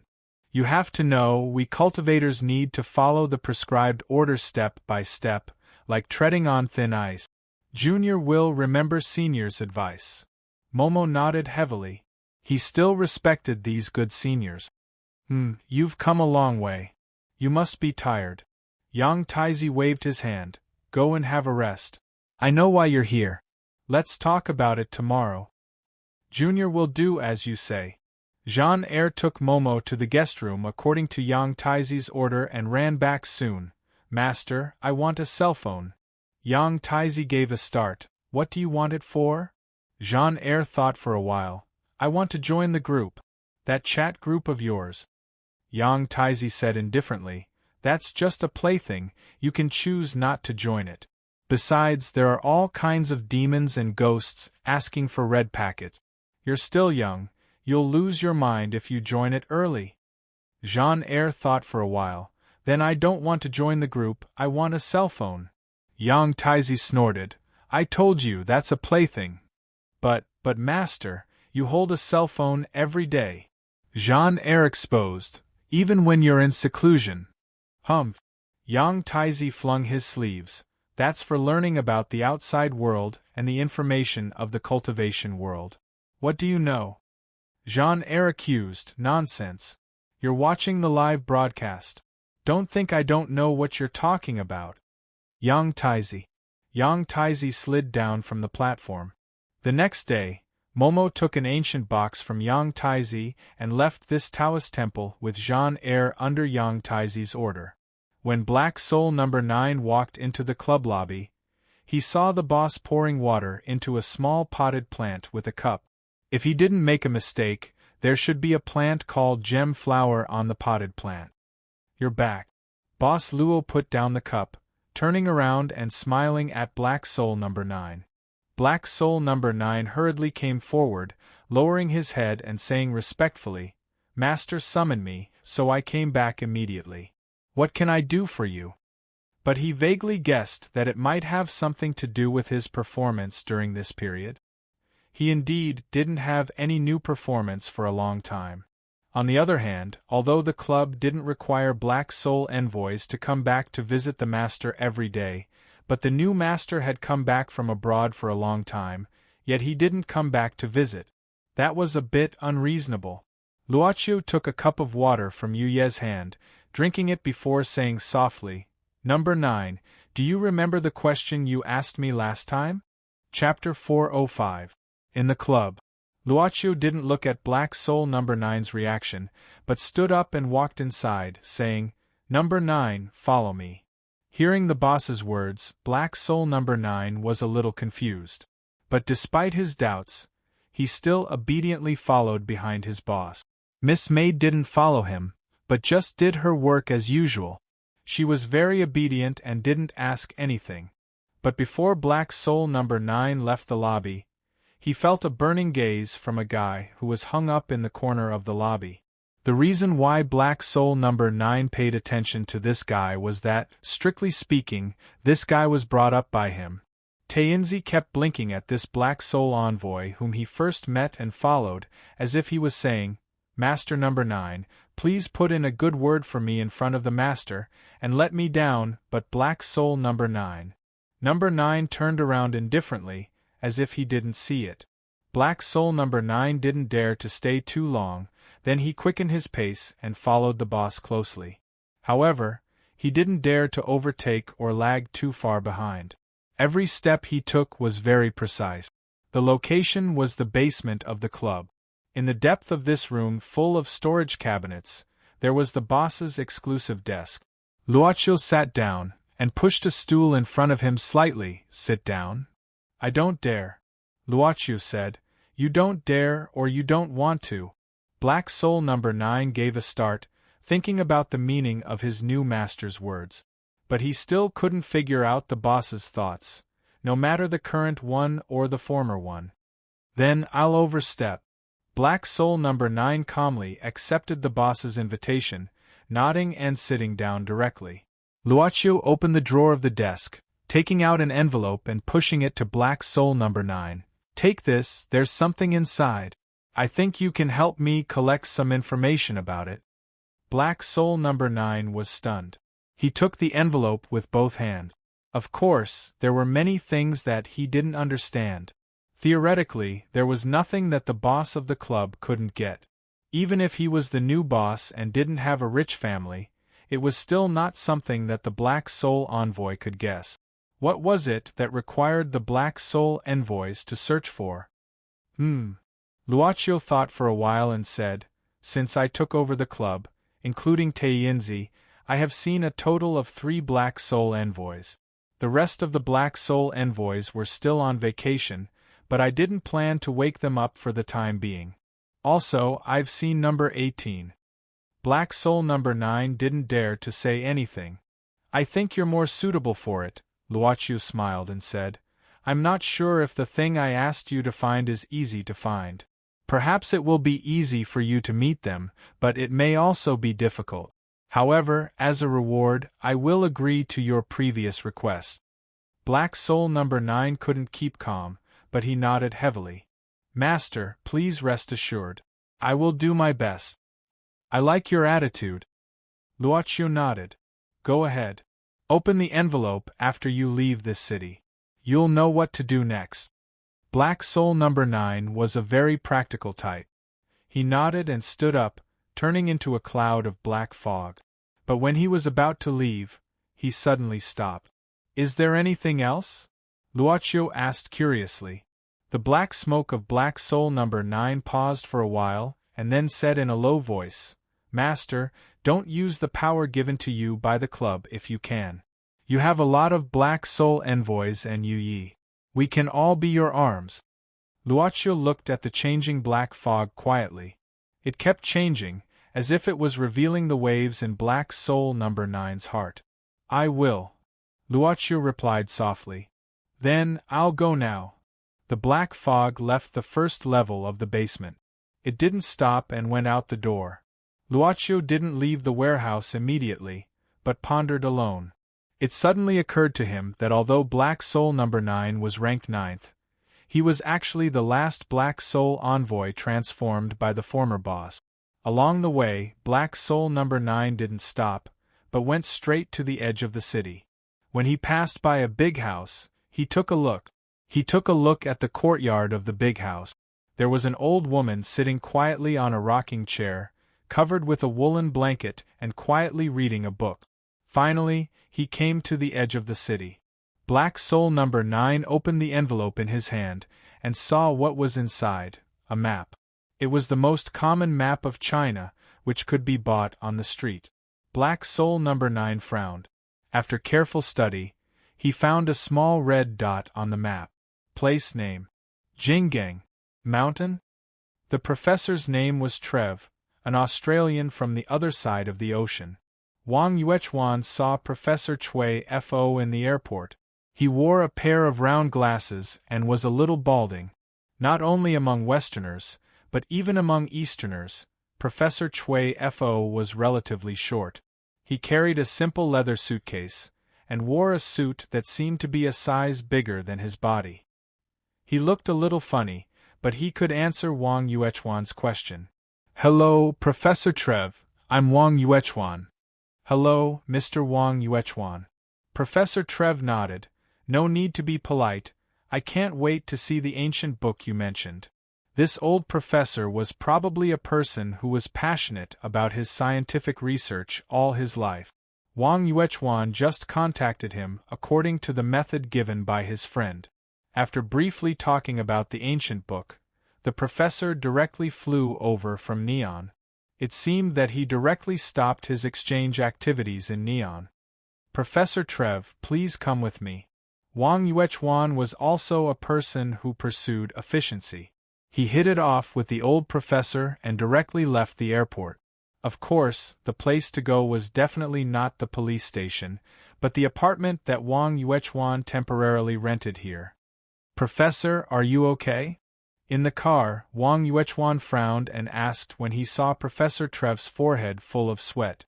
Professor Trev shook his head and said, "Nothing, I haven't adapted to the climate of China and Japan. I watched the weather forecast when I came here, but it doesn't seem to be very accurate." Wang Yuechuan didn't care and said casually, "The weather is a bit abnormal recently." As soon as he spoke, he heard the sound of thunder on a clear day. Wang Yuechuan subconsciously lowered his head and looked at the distant sky through the windshield. It seems that there is a storm again. A pet hospital that was not well known in the circle of human society, but had a great reputation in another circle closed early today as usual. However, the other door had already been opened. Uncle Rat Monster, who was born to adapt to the sewers but often ate the wrong things, was shocked by the scene in the pet hospital as soon as he entered the door. Uncle Rat Monster patted his clothes on his shoulder.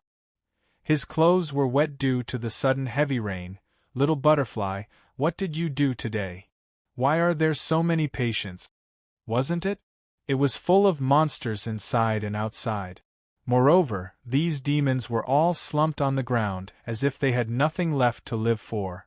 It was as if they had been ravaged thousands of times." Little Butterfly, who was busy, trotted over, stroked her hair that was slightly wet with sweat and blinked. "Uncle Rat Monster, don't you know?" "Know what?" The little butterfly monster said, "Since yesterday, we've started a free physical examination for everyone." "Free?" Uncle Rat Monster obviously only noticed the word free, and said with a look of disbelief, "Lord Long will do things for free? My God!" Luo Dance smiled awkwardly.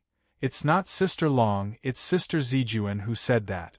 She said that she wanted to make a contribution to the monster world, so she helped everyone to do the physical examination. Zijuan? Uncle Rat Demon was stunned for a moment, and then he asked doubtfully, "Is that the ba that Master Long always says is a freeloader? Does she have medical skills? Is it okay?" "It should be okay." Luo Dance thought for a while and subconsciously looked back.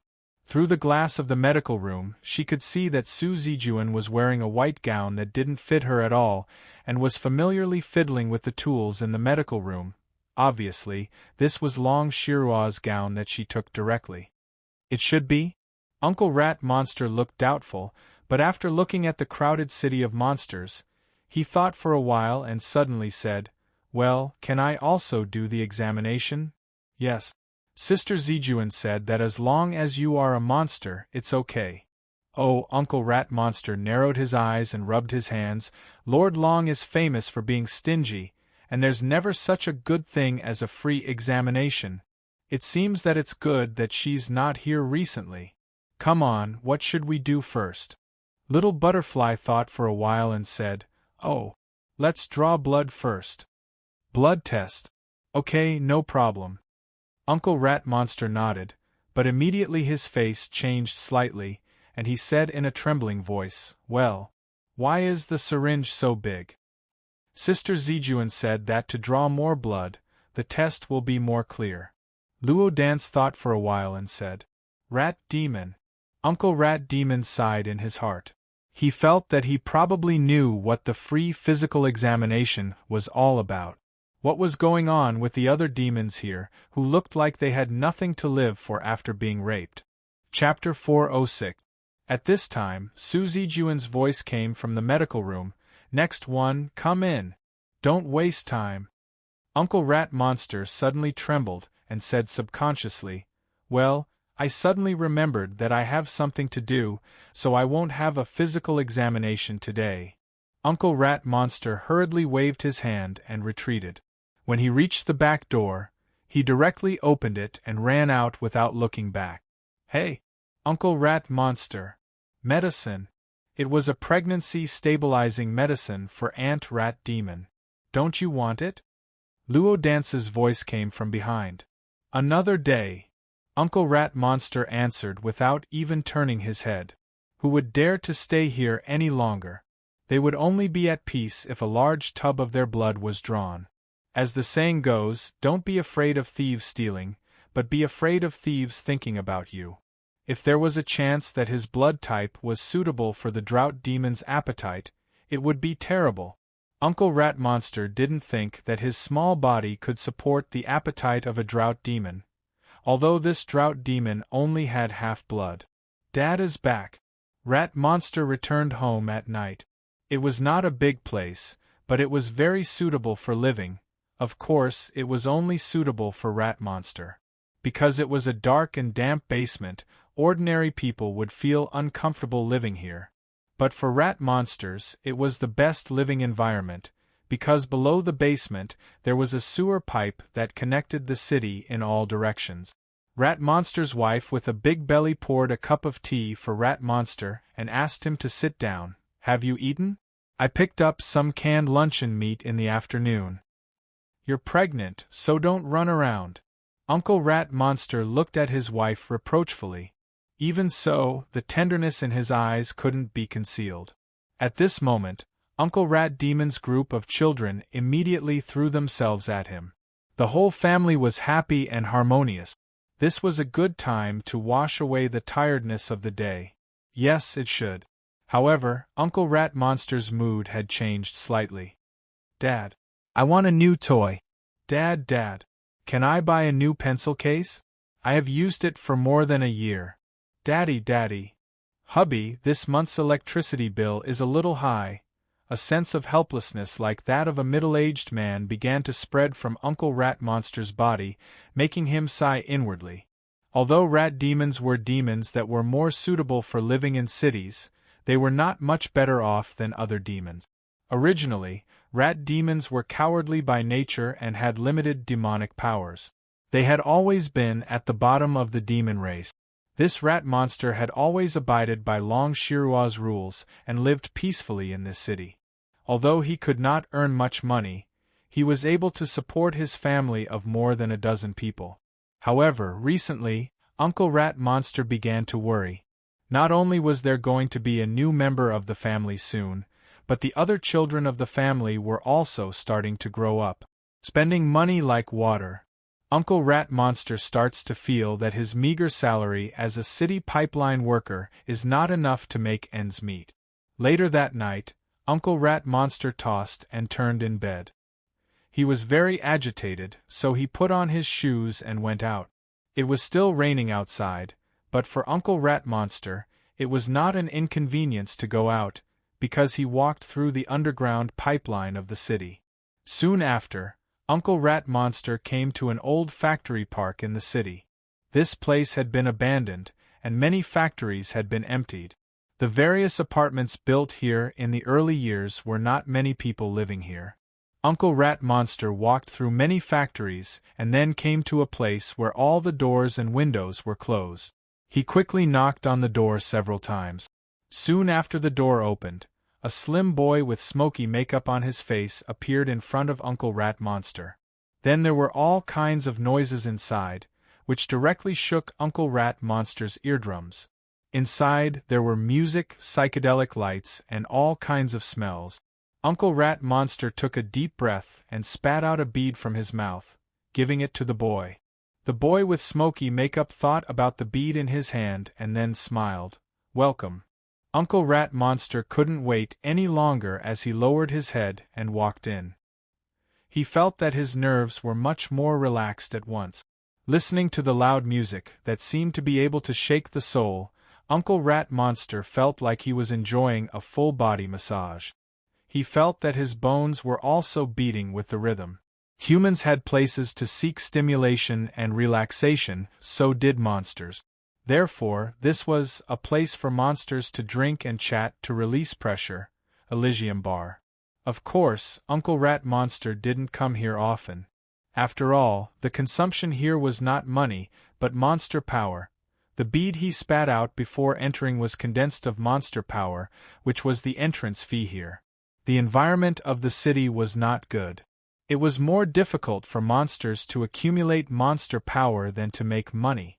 Therefore, for this middle-aged Uncle Rat Monster, he could only come here once in a month or two. Uncle Rat Monster walked towards the bar counter. He just wanted to drink here to drown his sorrows. He didn't want to spend anything else here. At this moment, on the dance floor in the center of the Elysium Bar, a very young woman was swinging her body wildly.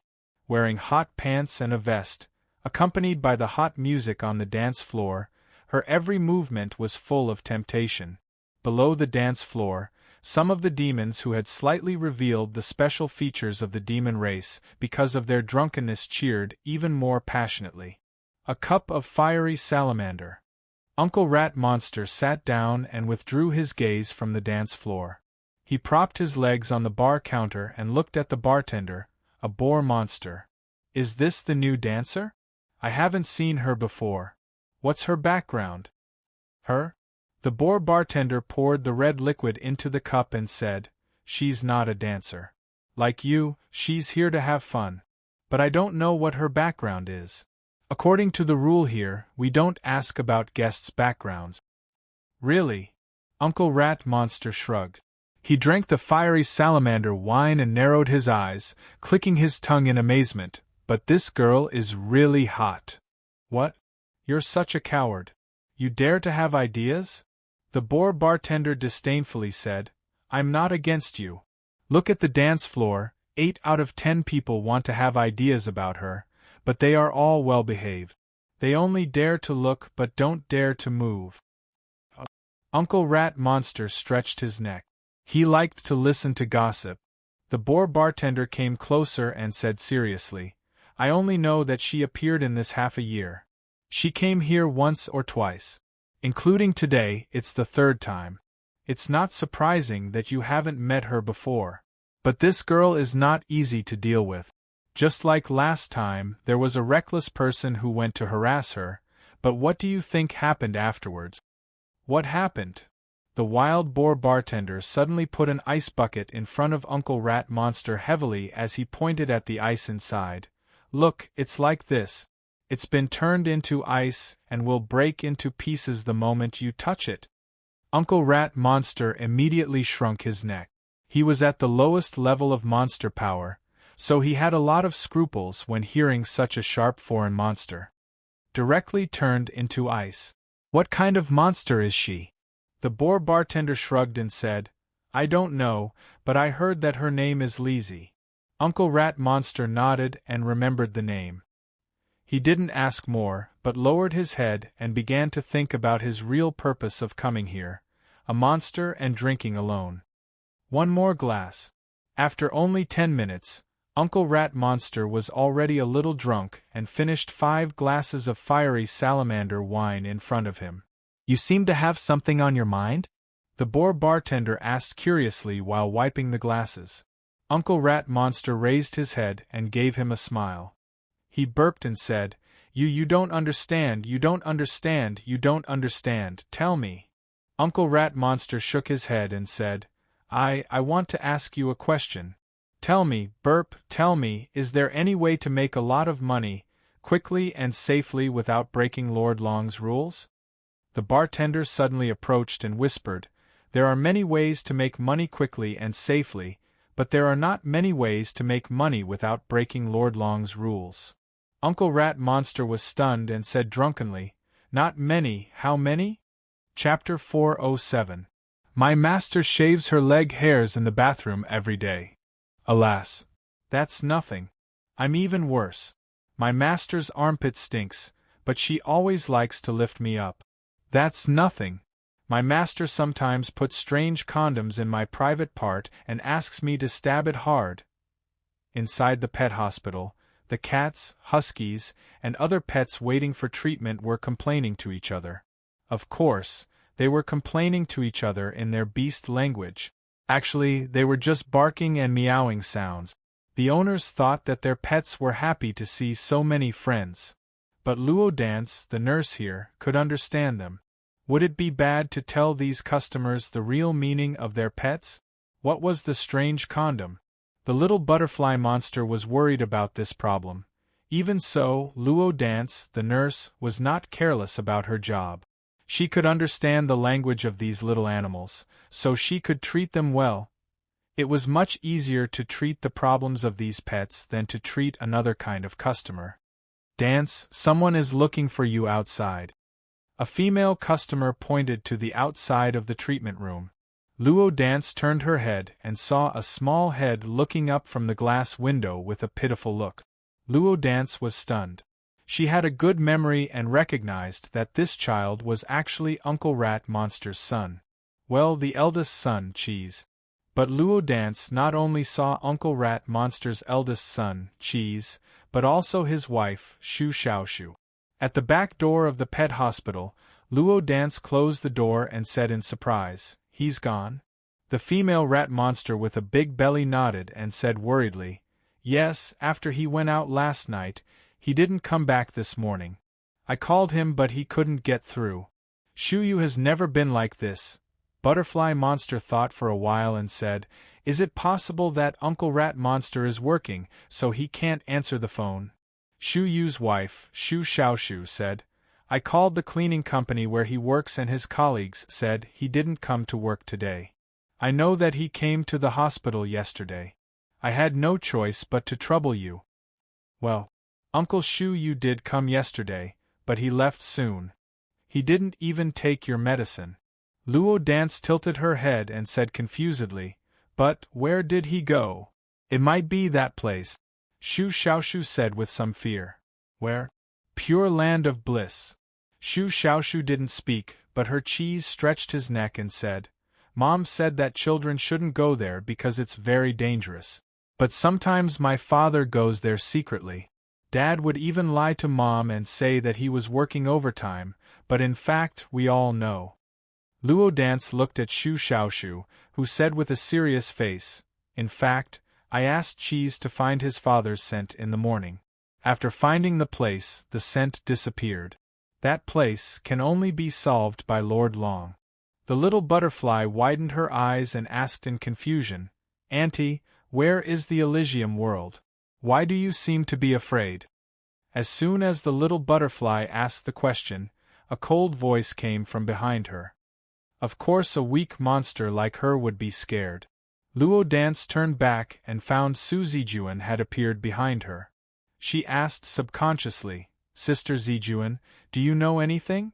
Su Zijuan said indifferently, the boss of the Elysium world is a 1,000-year-old big monster. Its body is a golden monkey, but it's just a rumor. Anyway, no one has ever seen its body. As for the monkey, it's the old woman Long Shiruo who said it. Big monster. The little butterfly blinked her eyes and was stunned for a moment before she realized what was happening. She gently patted her chest and stuck out her tongue. So there's a great monster here besides Sister Long. I didn't know. Unexpectedly, Su Zijuan pointed at herself expressionlessly. I'm also a big monster. Luo Dance began to sweat and then bowed to apologize. I'm sorry, Sister Zijuan, I'm sorry. Su Zijuan snorted coldly in a very low voice. She suddenly looked at Shu Xiaoshu and said indifferently, Go back. If your husband is missing in the Elysium world, he'll come back. If he doesn't come back, I'm afraid he's probably dead. Don't waste your efforts to find him. Maybe you'll have to start preparing for your funeral. How can I do that? Shu Xiaoshu immediately covered her face and sobbed. Luo Dance looked at Shu Xiaoshu, who was still pregnant, and hugged Cheese, who didn't know what to do. She couldn't bear it and gently pulled Su Zijuan's clothes. Sister Zijuan, can you go to the Elysium bar and ask? I won't go there. Su Zijuan yawned. Little Butterfly's thought was relatively simple. Why? Is it because the boss there is more powerful than you? Ridiculous.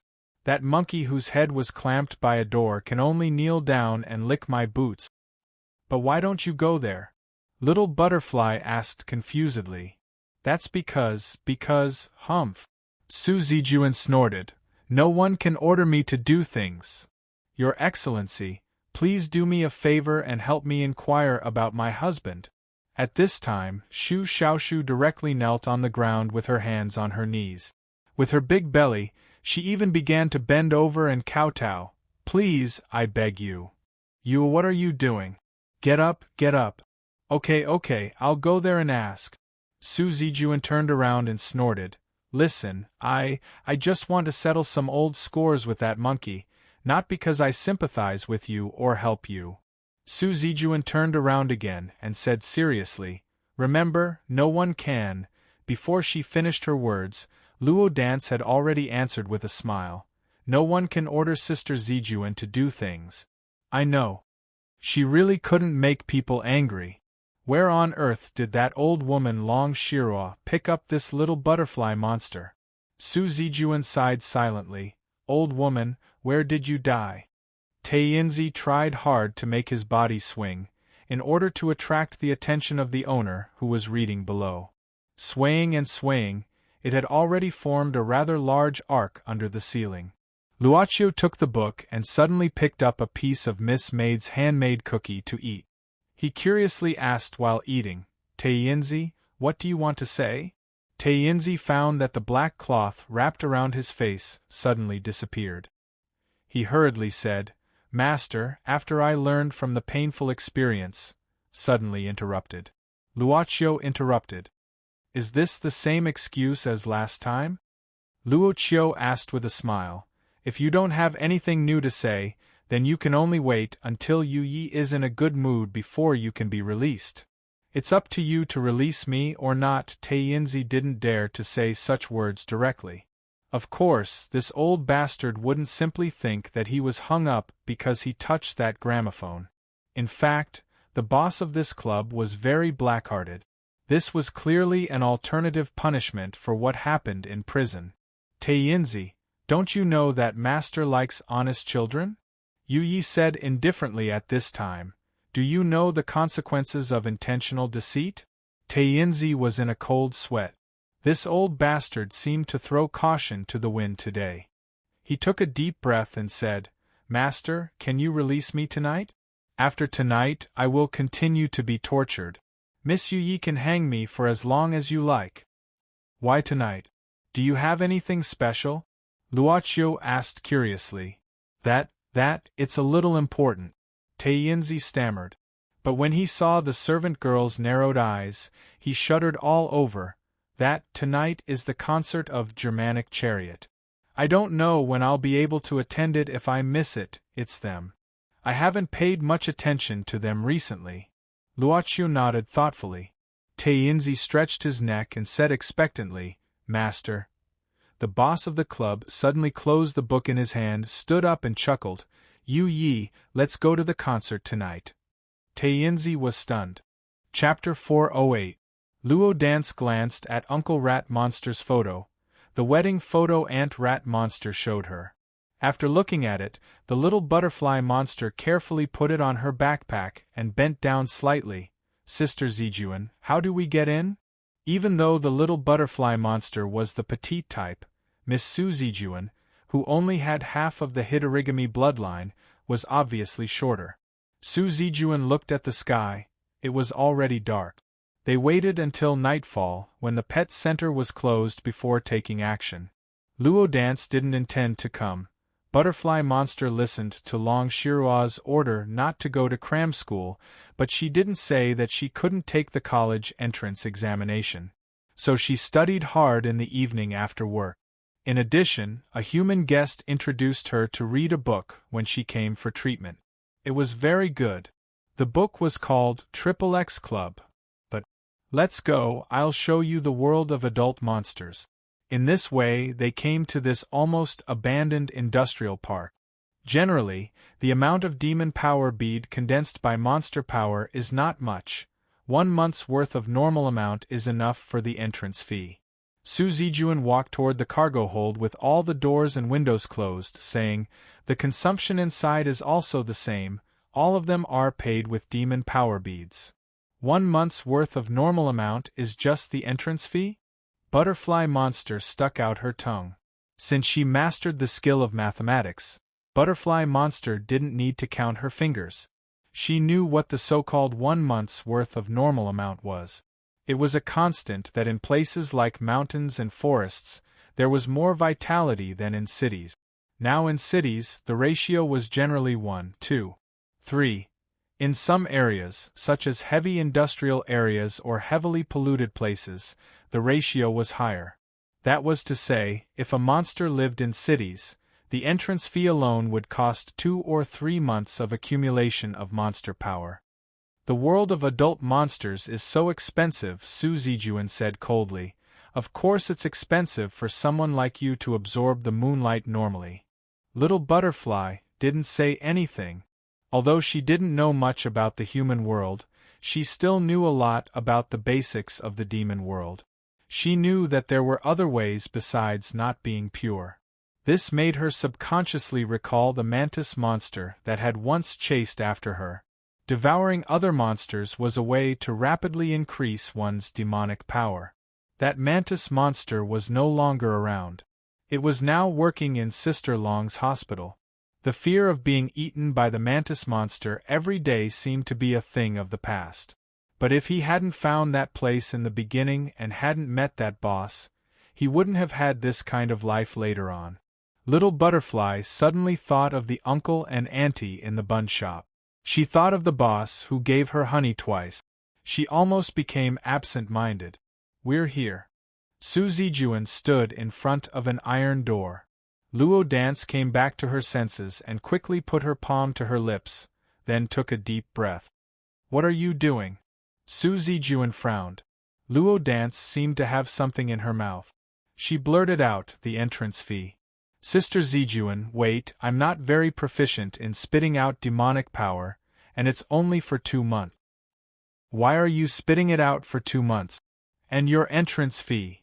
Luo Dance said naturally. You're treating me? Yes, Sister Zijuan, you brought me here. I'm sorry to ask you to pay for it.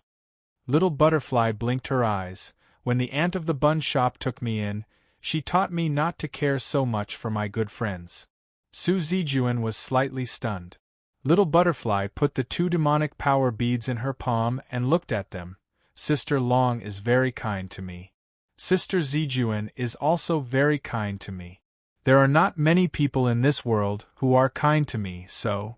She sent one of the beads to Su Zijuan, giggling like a breeze with mist in the mountain stream. I want to be kind to you too. Which dimension are you a monster from? Su Zijuan looked at the crystal beads in her small palm and was lost in thought. All of a sudden, Su Zijuan turned around in a panic. She snorted, "What are you talking about? I don't need friends. Besides, Su Zijuan, want to go in. Who dares to ask for my entrance fee? Take back your stupid beads, humph." At this moment, Miss Hanba, who was not tall and slender, gently lifted the hem of her skirt and stretched out her legs. He kicked the iron door with his foot. Bang. The iron door opened with a bang, and the explosive noises from inside could be heard all at once. At the same time, a boy wearing thick smoky makeup and clothes with many nails walked out in an instant. "Who dares to kick the door here? You're courting death." The boy's voice was not loud, even feminine, but there was a kind of horror coming. At least, the little butterfly monster was instinctively afraid after hearing the voice. "I've kicked this door for more than 100 times. Do you have any opinion, ghost baby?" Su Zijuan sneered suddenly. The boy in front of her, Ghost Baby, was stunned and instinctively rubbed his eyes. His voice trembled instantly. "ZZ? Big Sister Zijuan. You welcome back." Ghost Baby quickly bowed at a 90-degree angle. "Big Sister?" The little butterfly tilted her head and began to read the Xinhua dictionary in her head quickly. Big Sister's meaning gradually became clear. "Don't talk nonsense. I'm here for Sun Shaoxing. Ask that guy to come out." Su Zijuan snorted and released her aura. Ghost Baby quickly wiped his cold sweat and said, "Well, Big Sister, the boss is not here. He went to the concert tonight." "Concert?" Su Zijuan was stunned and frowned. "What's that?" "It seems to be a chariot or a team." Ghost Baby shook his head and said, "I don't understand." Su Zijuan pondered for a while and shook her head. "Forget it, it's good that the guy is not here. I don't want to be disgusted. Little guy, come in with me. Take whatever you like. Whoever dares to ask you for the fee, you can just pick up the glass bottle and explode his head. No one dares to touch you." "Sister Zijuan, who the hell are you? How should I put it? Perhaps it was when he was in his adolescence. There was a period of history that even now seemed a little shameful. That was when he was obsessed with a certain battle car band. Boss Luo came to the concert with Mississippi Maid. Of course, Taiyinzi was also behind. In order to attend this concert, Taiyinzi naturally wore an afro costume. If it weren't for the black-hearted master and the more black-hearted servant girl, Taiyinzi would have swayed with the people on the scene. "Wow, Taiyinzi." Boss Luo suddenly sighed at this moment. "This is the concert that you booked in advance and absolutely don't want to miss, right?" "Master, yes." Taiyinzi nodded and then said with a dirty smile, "Master, isn't it great? In terms of sound effects, it's not bad, but—" Luo Qiu looked around and finally fixed his eyes on the large cardboard at the entrance, which was the character cardboard of the band members. Boss Luo sighed. "I think it was a mistake to trust you." "What?" Taiyinzi was stunned. He suddenly had a bad feeling. Luoqiu shook his head and said softly, "I was wondering how the band could get approval so easily and come here to hold a concert, and the media didn't report it at all. Now I know." "What?" "It's Germanic, not Germanic. That is to say, it's a fake band. Let's look at the scene again." It was not the kind of stadium that could accommodate at least tens of thousands of people as Boss Luo had imagined, but a night of. Taiyinzi moved his lips as if he wanted to say something. But when he looked at the appearance of the band members on the cardboard, he was sad and absent-minded. Why was this? Why was this? It was the first time that he had a favorite band, and he was pardoned by his master. These two joys should have been superimposed into a greater joy, but why was it like this? As a believer in rock music culture, how could he do that kind of free admission? Although the money for the tickets was picked up from humans, it was still bought with real money. Chapter 409. Since we are here, let's go in and have a look. Hearing this, Tae-Yinzi could hardly believe his own ears. Although he said he was wronged and looked like a criminal woman who was about to be beheaded on the execution ground in June, in fact, he had already simulated this scene many times in his mind. For example, he was likely to be tied up by Miss Servant Girl in 100 different ways and then whipped. This scene was so beautiful that Tae-Yinzi immediately turned to other small scenes. For example, his master would forbid him to continue to dress like this in the future and order him to remove the afro as his soul and body. Well, he had never thought that his master would be so easygoing. Master, you really want to go in and see this performance? Tae-Yinzi said in disbelief. Is there a problem? Luochu said casually. Besides, I have never been to this kind of place before. It's good to see it occasionally. Maybe I will encounter something interesting. The club owner entered with his hands behind his back and seemed to be in a good mood. Miss Servant Girl followed him closely. Tae-Yinzi thought for a while and then followed him quickly. He had to listen to it, otherwise he would feel sorry for his ticket money. Master, wait for me, wait for me. Tae-Yinzi then followed him eagerly. Outside the same nightclub, on the side of the street, there were many supper stalls here. Various street snacks emitted a strong smell of spices, which could be smelled from far away. In front of a cart selling fish eggs, some people off work and passers-by gathered here, because the fish eggs in this stall were quite famous, and more importantly, they were cheap. As the owner of this stall, Yu Danxiang, who was known as Yu Danxiang, was impatiently saying, "Hey, Brother Shaoxing, Brother Shaoxing, Brother Shaoxing, you have searched all my pots, and you said you didn't find anything." Yu Danxiang couldn't help but look at the guy in front of him. He had thick sideburns on both sides of his face, but surprisingly, he was a handsome guy. He had a haircut, sideburns, and a shirt with wide sleeve. He was about 21 or 22 years old. It wasn't that this guy was very unconventional. It was just that his era seemed to be somewhat out of tune with the current era. It was unknown which era this was popular.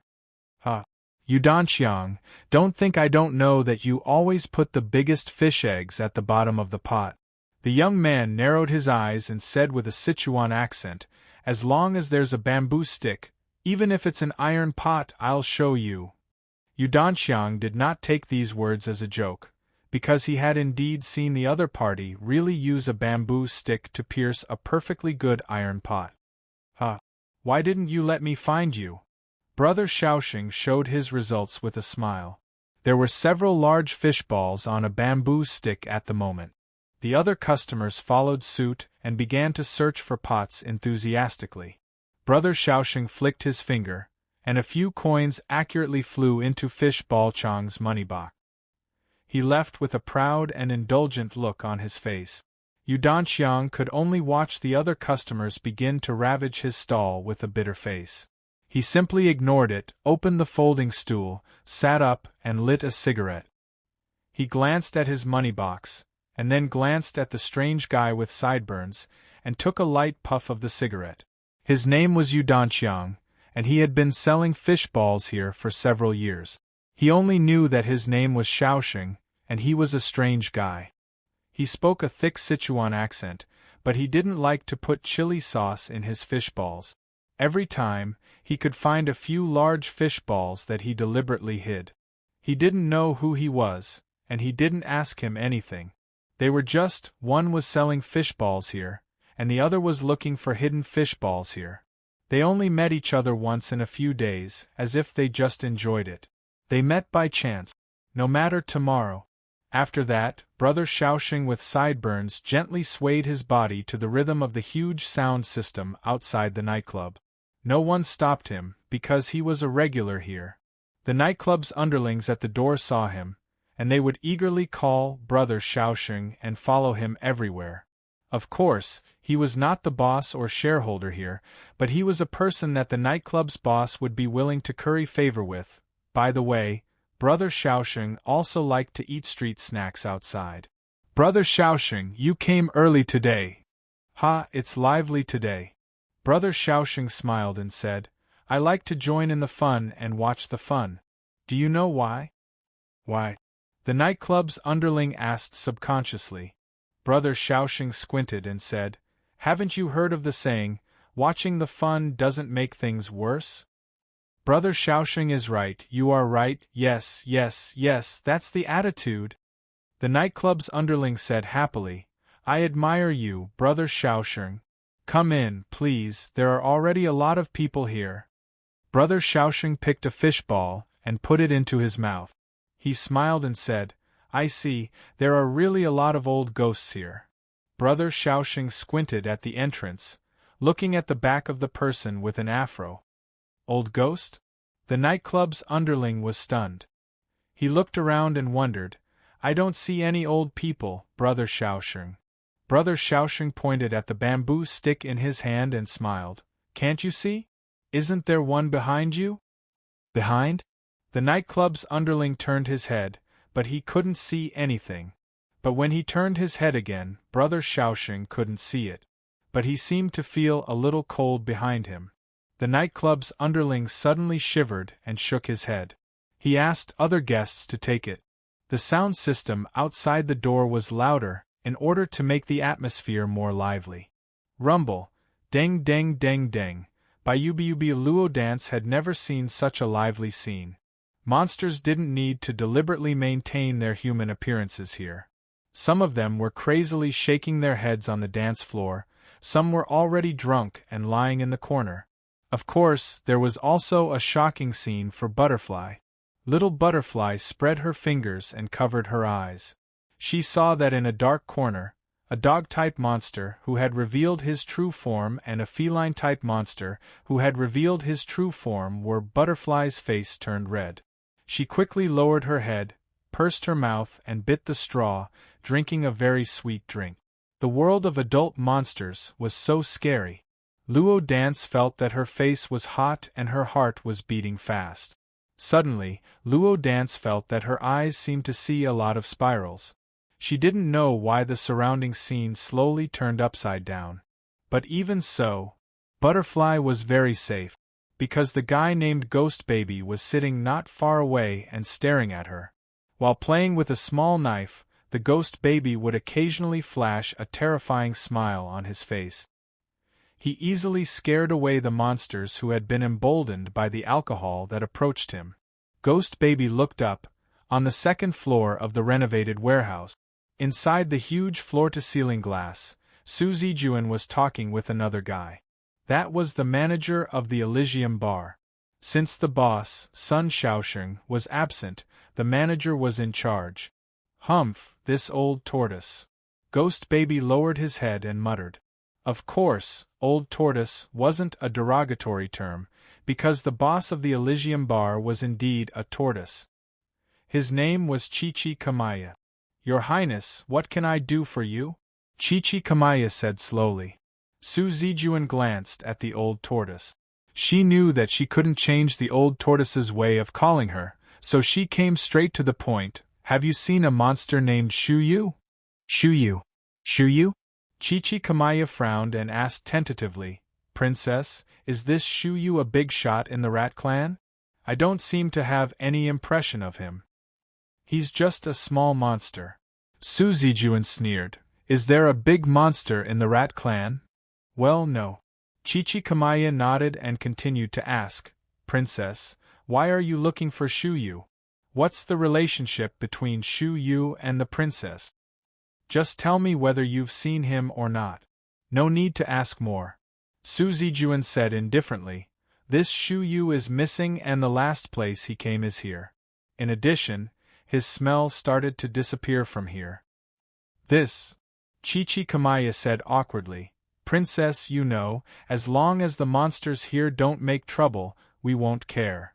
You said that Shu Yu's smell started to disappear from here. There are only a few possibilities. Chichikamaya suddenly opened his eyes and saw Suzy Juan's impatient expression.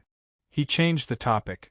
But don't worry, since you've said so, I'll give you an explanation no matter whether this Shu is dead or alive. Suzy Juan walked to the French window and glanced at Luo Dance, who was lying on the bar. She said indifferently, I'll stay here until 3 o'clock. Give me an answer before that. This, Princess, there are many monsters in the bar every day, and some pass by to have fun. Isn't 3 o'clock too short? Then before 3 o'clock. You're the princess, as long as you're happy. Chichikamaya wiped the cold sweat on his forehead and said bitterly, Then before 3 o'clock. By the way, Princess, I still have the question. Princess, when will you be willing to go back? Suzy Juan suddenly opened her mouth slightly, revealing 4 sharp teeth. She said coldly, I'm a drought demon now. I have nothing to do with the past. Chichikamaya sighed, Princess, even if you reincarnate as a drought demon, you can't hide your true spirit. Enough. Suzy Juan's eyes turned red instantly. Chapter 410. After entering, one would find that so many customers actually didn't come for this so-called band. They had invited the famous band Germanic Chariot from who knows where, but it was just a gimmick because this was essentially a nightclub. A place to look for sensory stimulation and self-indulgence. But it was undeniable that this nightclub could be considered as luxurious. In the lobby of the nightclub, including the staff and the ladies of the nightclub, there were roughly 400 to 500 people, maybe more. Of course, in contrast, most of the private rooms were empty, because people came out one by one to join in the fun. At this time, an extremely beautiful woman suddenly took 2 glasses of gin fizz from the bartender's tray. The bartender smiled slightly, feeling that this was the customer he was going to send the wine to. But as he watched the back of this beautiful woman gradually disappear into the crowd, the impression in his mind gradually faded away. In the end, he stared blankly at the tray in his hand and muttered strangely, Hey, did I forget to take out 2 cups?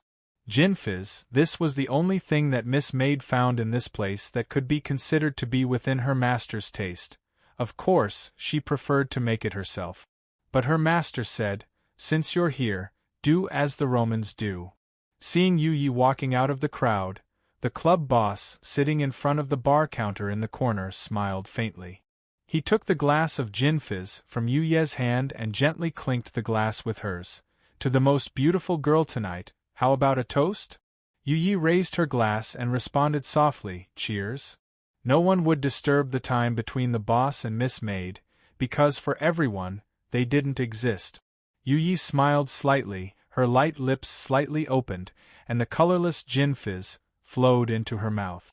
As an alchemy puppet, she didn't need to eat, nor did she have the ability to eat, but it didn't mean that she couldn't eat.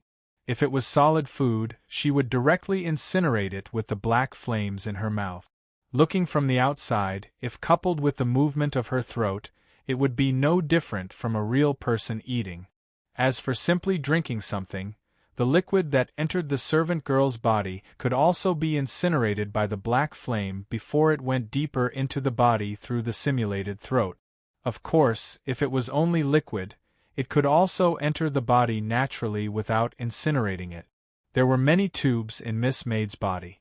They could allow the liquid that entered the body to flow, allowing it to evaporate naturally through the surface of the body like a real person. As for the final residue, the final result was also incineration. This was a very superfluous action, so even if she had this ability, she almost never used it. But that didn't mean that it would never be used. For example, Miss Maid didn't choose to incinerate the cups at this moment. Instead, she chose the most complicated way. Master, do you find it too noisy? It's all right. Luocio sat on the high stool, leaning against the bar cabinet. He looked around and suddenly joked, Don't you think this kind of place is more suitable for my current identity? Luocio put down the gin fizz in his hand, and then gently pressed his hands on Miss Maid's shoulders, turning her around. Look. He whispered in Yu's ear, and at the same time, His palms slowly slid down her shoulders to her arms and small arms. Finally, he gently grasped her palms, gently lifted them, and pointed to the front. Do you see it? It's all gray, but there's a little bit of white inside. Miss Maid's royal blue eyes began to sparkle, and her body seemed to soften a little. She gently leaned on her master and whispered, "That girl, the girl who is drinking with us." Luocio smiled. "Is she beautiful?" Yu Yi nodded, like a white lotus about to wither in the mud. Luocio moved Miss Maid's finger and pointed to another direction. In the dim ring-shaped booth in the corner, several middle-aged men and a young man were hugging different women, laughing and talking about something. Luocio asked, "Where is the young man?" Miss Maid thought for a moment. "He may be with his boss, or a guest." Yu Yi paused. "Well, he doesn't like this place. There's disgust in his eyes, but he has to hide it carefully, because he knows that he needs to cater to them." Miss Maid turned her face slightly, almost touching Luocio's face. She stared at him and said, "Because he knows that if he doesn't cater to them, he may not be able to protect something, maybe his family." Luocio suddenly smiled and put down Yu Ye's hand. Miss Maid immediately turned around and faced her master with her back. For her, this was an unforgivable behavior. Luocio touched the wine glass and said softly, "Look at me, don't you think I'm showing off in front of an expert? I haven't grasped this ability for a long time, so everything feels new to me. But you are different. You must have seen and encountered more than me. Just now you must be bored." "Master," Miss Maid suddenly called. She put her palm on the back of Luocio's hand and smiled. "Yu Yi, you don't know me. If you don't know me, you can't show off. You are always good." Luocio suddenly turned over his hand and held Miss Maid's hand. He played with these slender and soft fingers that were no different from real people. They were like the most perfect handicraft. "Where is Taiyinzi? Why don't I see him?" Luocio suddenly sighed and let go of Yu Ye's hand. He looked around and asked casually, "Oh, him." The servant girl smiled and said, "He is probably trying to find a way to make up for this mistake." Luocio smiled and said softly with the wine glass, "Cheers." If he was not in the mood, even if he ate dragon meat, it would be tasteless. Of course, this was just an exaggeration. There was still a taste, but it was not delicious. Taiyinzi was holding a bottle of Chivas that he took from a guest seat. He didn't taste anything. Since this was not the place for him to contribute his faith, and the counterfeit band was not the object of his faith, then he should make up for this mistake. The newcomer of the club, who felt that he had no bright future, was making a small calculation. If he could find a rich man here, maybe he wouldn't be hung up when he went back. Later, Taiyinzi learned from Miss Yu Yi that the current boss had just taken office. In fact, he was wearing the halo of the first Black Soul envoy transformed by the new boss, F*CK. He was clearly wearing the halo of a fake bishop. No matter how many Black Soul bosses were hidden in the club, he was the Black Soul envoy who had accompanied his master for the longest time. Before knowing the truth, Taiyinzi didn't dare to guess the boss's taste. But after knowing the truth, combined with what he had seen and heard during this period of time, Taiyinzi seemed to understand Boss Luo's taste. It was a very tricky taste. Unless it was a guest who came in with a black card and had to be served due to the rules, the current boss was obviously a very picky guy. The guy who was eroded by material desires outside, as long as he used some small tricks, wouldn't he become a rich man in minutes? While wandering in the backstage of the nightclub, Taiyinzi muttered, "But according to the boss's nature, he naturally wouldn't be interested. Well, I have to think about it carefully. Of course, I don't want to be the most popular person, but at least in these hundreds of years of service, I have to live a peaceful life." But there were so many people outside, and the boss didn't even want to be interested. The backstage people were 10 or 20 times less. Could he meet them? Taiyinzi couldn't help but deeply doubt. He stuck his head through a shining door to peep at the situation inside the door.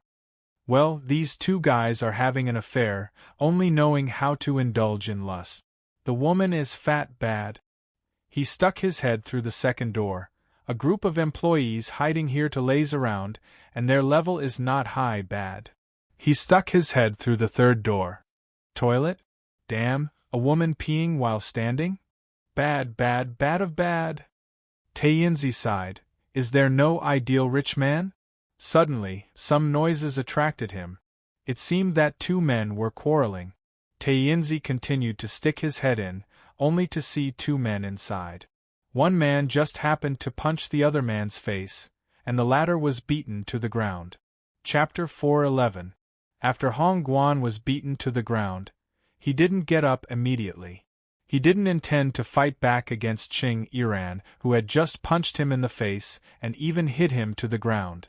Hong Guan just sat on the ground, lowered his head, and stretched out his hand to wipe his painful cheek. Because of the heavy blow, his mouth was overflowing with blood. Hong Guan glanced at the blood stains on his fingers. At this time, Qing Iran suddenly stretched out his hand, as if he was going to pull him up. Hong Guan waved his hand away, and the two just stared at each other. After a while, Hong Guan got up by himself, tidied up his clothes, and said indifferently, "I'm going to find someone to touch up my makeup. I won't be lazy for tonight's performance. But no matter what, this will be my last performance." Looking at Qing Iran's complicated expression, Hong Guan sighed, patted him on the shoulder before leaving, and said, "Go wash your face and wake up. Whether it's your anger or something else." Before Hong Guan opened the door and left, Qing Iran suddenly clenched his fist. "Hong Guan, have you forgotten what we said before?" The two had their backs to each other. Hong Guan raised his head, took a deep breath, and said indifferently, "My wife is about to give birth. Hospitalization, delivery room, all these cost money. After the child is born." Hong Guan shook his head. "You know, I'm not alone anymore, and I can do whatever I want. Like now, I can't let my wife and child live a life without a meal. Iran, don't you understand?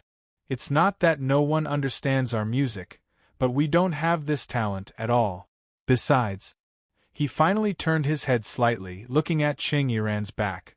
"Besides, like now, with the name of a fake band, and begging others to perform on stage like a grandson, don't you feel uncomfortable?" He didn't know when the door had closed. Qing Iran covered his forehead and squatted on the ground.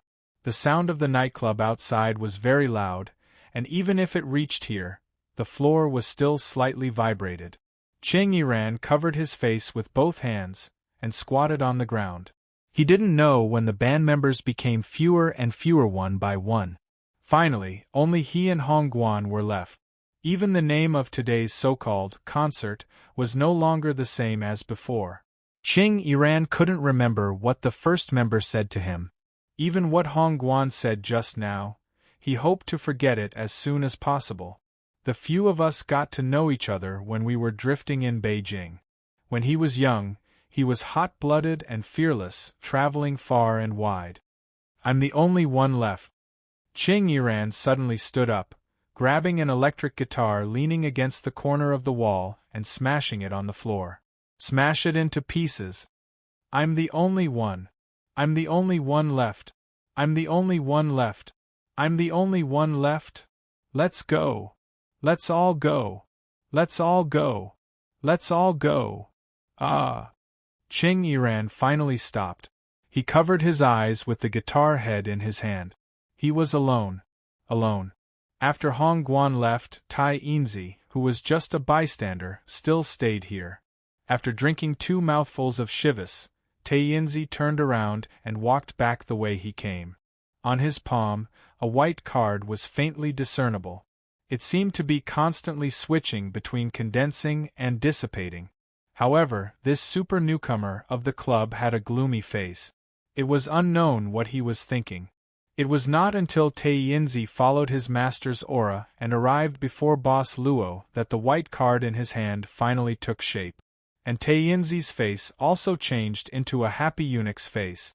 Boss Luo, who seemed to be talking with Miss Maid, glanced at Taeyinzi and asked curiously, Taiyinzi, did you get anything from your trip? Master, please take a look. Taiyinzi presented the white card in his hand with both hands. However, when Luochu's palm was about to touch the card, Taiyinzi's eyes suddenly lowered a little. Boss Luo's hand stopped. Taiyinzi, you don't want me to see the information of this customer, right? No. Taiyinzi suddenly raised his head and said seriously, Why would I? I'm just afraid. Luochu asked curiously, What are you afraid of? Taiyinzi said, Haven't I been messing things up all the time? I don't know if this is suitable. How about, Master, let me study it again? Unexpectedly, Miss Maid said indifferently, Taiyinzi, have you forgotten the rules of the club? The formed white card must be handed over to the master no matter what. If you don't hand it over, your body and soul will be destroyed. Then, Taiyinzi's face changed slightly, and finally he gritted his teeth and said, Master, please take a look. When Luochu took the white card in his hand, he suddenly made a slight sound of and slightly tilted his head. Taiyinzi was stunned, but his first reaction was not that the boss was unhappy, but that he noticed something. This reaction was too familiar to Taiyinzi. This was clearly the reaction he would have when he stumbled upon an uninvited guest 500 years ago when he was roaming the Jianghu. At this time, Miss Maid lowered her head and whispered in Luochu's ear, Master, I'll go and have a look. With this, Yu Yi walked into the crowd of the nightclub ballroom. Master, it seems that someone was spying on you. Taiyinzi frowned and said. Boss Luo, who was playing with the white card in his hand, smiled. Why should I be spied on? I feel that someone is spying on you more. Taiyinzi pointed at himself in astonishment. Poor Taoist? With this, Taiyinzi frowned and turned around, seriously looking at the crowd in the ballroom, and said seriously, indeed. I didn't expect this place to be so foul. Just now, Taiyinzi didn't pay much attention because he was thinking about the performance. Now that he was paying attention, he easily detected several different kinds of demon auras and some wandering ghosts. Taiyinzi suddenly opened his eyes wide, and put his hand in front of Boss Luo to protect him, saying seriously, Master, please rest assured. Even if I have to be smashed to pieces, this poor Taoist will protect your safety. Let's drink. Luochu shook his head, as if he couldn't help laughing, but he grabbed an unopened bottle of Chivas from the bar and moved it in front of Taiyinzi. The customer you found is about to come on stage. Master, you've already approved it?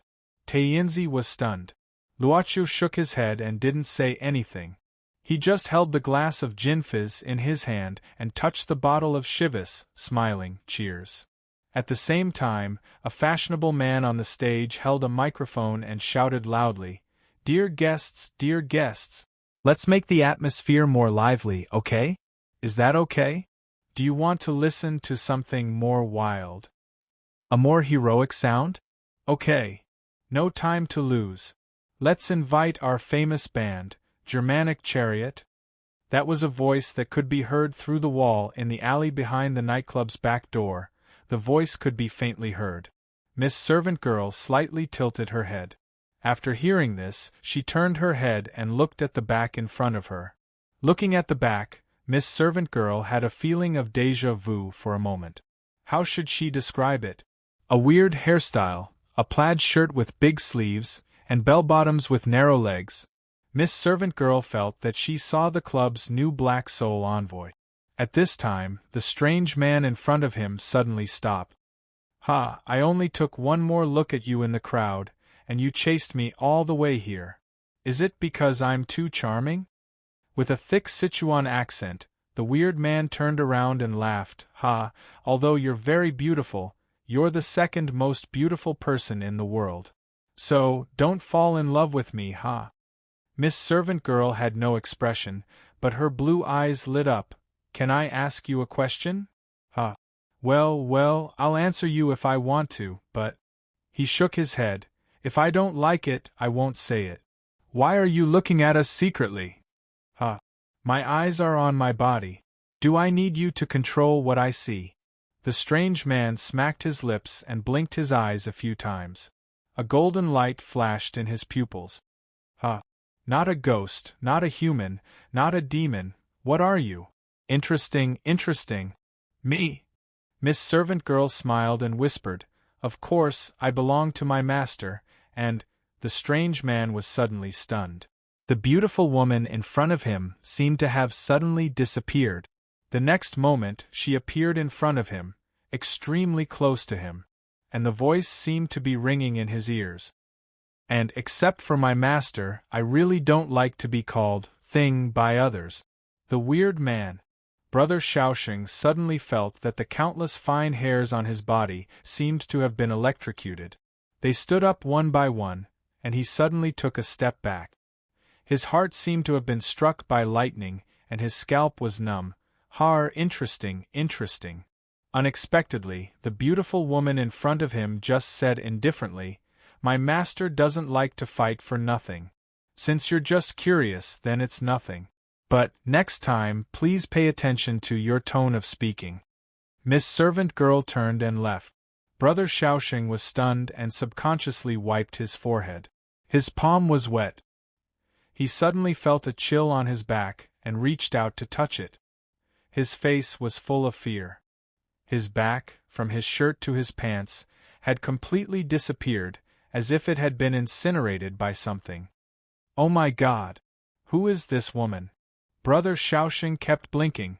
"She's even fiercer than Long Shiru." Chapter 412. When Yu Yi returned, she saw Tai Yinzi staring at the surroundings attentively. If he was given a knife, what would he look like? Of course, it was just like a cameo who had no name but worked hard to portray the posture of a fourth-ranked imperial bodyguard with a sword. "Master! You're back." Luochio nodded. "You didn't encounter any trouble, right?" Miss Maid approached him and whispered, "It's a monster with decent strength. It should be just curious and nothing else.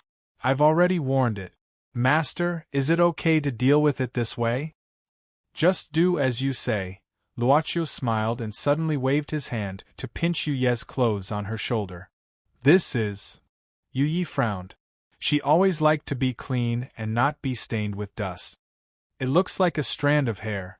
Luochio waved his hand and gently swept Miss Maid's shoulder. "It should be left by the monster just now." "Master, Yu Yi was too careless this time." For some reason, Miss Maid showed a look of self-blame for the first time.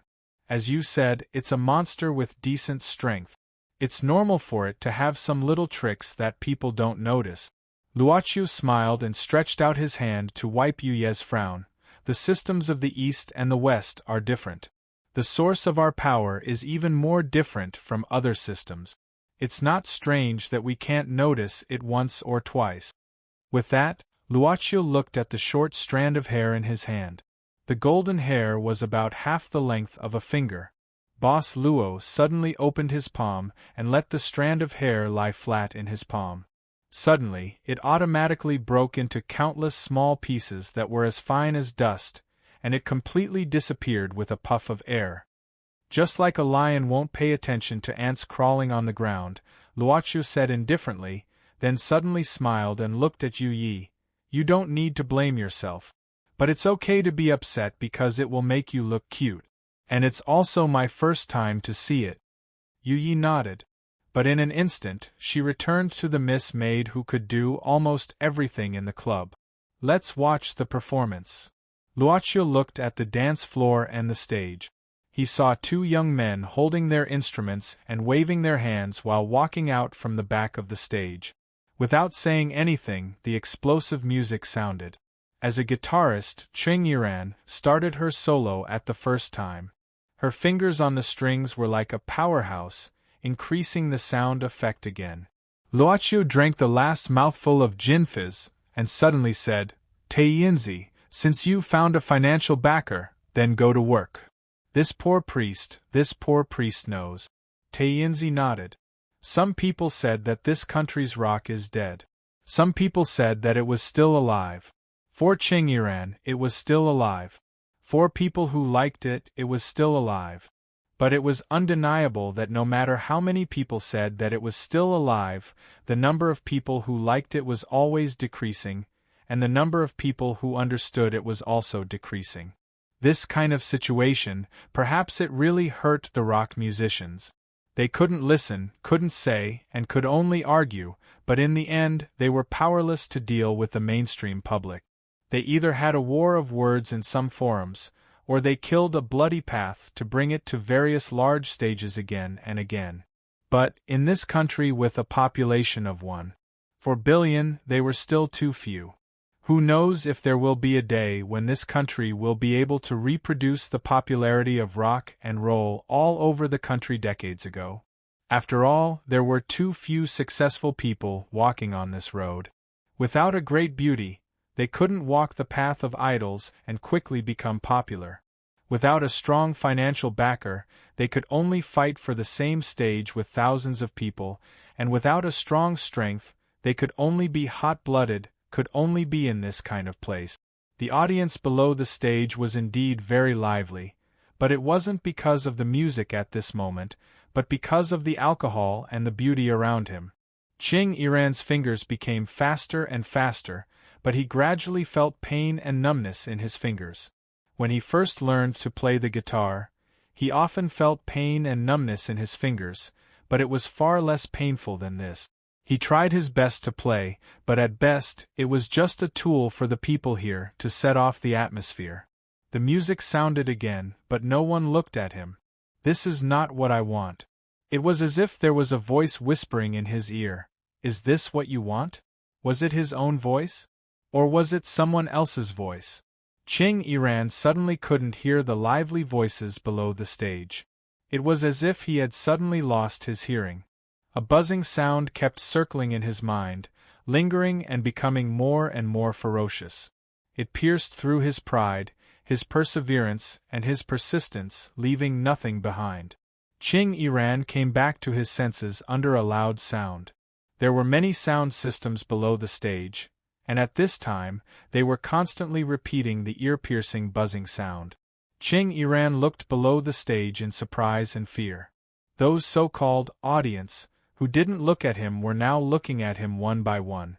Ching Yiran looked at his hands subconsciously, looking at the electric guitar hanging on his hand, looking at the string that was broken by his madness and numbness. A broken string, he played a broken string. Ching Yiran slightly moved his lips, as if he wanted to say something, but at this moment, he suddenly felt a kind of fear and panic. He didn't know what to do. His body almost instinctively retreated step by step. Seeing this situation, Hong Guan, who was next to him, quickly turned on the electric cords hanging on his body and began to save the situation. "This is not what I want," he said softly. "This is not what I want," he said in a low voice. "This is not what I want," he suddenly roared. Bang! He suddenly untied the electric guitar hanging on his body, heavily throwing it on the stage, then turned around and rushed out of the stage, leaving only the astonishment and confusion, as well as Hong Guan's sigh. Ching Yiran kept pouring water on his face with both hands, in a bathroom of this nightclub. He had already wet his face and his hair completely. He just did this kind of thing subconsciously, perhaps because Hong Guan once said to calm him down. Let him calm down, be it anger or something else. Ching Yiran raised his head, looking at himself in the mirror. His hair was stuck together by the water, randomly hitting his face. There was no doubt that even he himself could feel that the face in the mirror was a complete loser. Leaning against the wall, he let his body naturally slide down to sit down, letting his hands naturally hang down, touching the cold floor with his head lowered. Ching Yiran just let himself sit like this, his mind blank. All of a sudden, he reached for his neck and pulled off a necklace that was hanging inside. It was a metal brand necklace. He threw it away. Ching Yiran suddenly laughed. Perhaps he was laughing at himself. He stood up and left the bathroom in a daze, letting the water drip on his face and hair on the ground, all the way up the stairs, and finally came to the roof of this building. Ching Yiran went to the place where he felt he could end. Standing at the edge, looking down at the street below, Ching Yiran opened his hands, closed his eyes, and relaxed his body. It's a pity to die like this. This voice was unusually clear, making Ching Yiran subconsciously open his eyes. But the voice was still echoing, since you don't want this life, why not exchange it for something else? Who's here? Ching Yiran didn't see any figure, only this strange voice. If I say, I can exchange your soul for your success, are you willing? Who's here? You're here, there's only yourself here and yourself who can make your wish come true.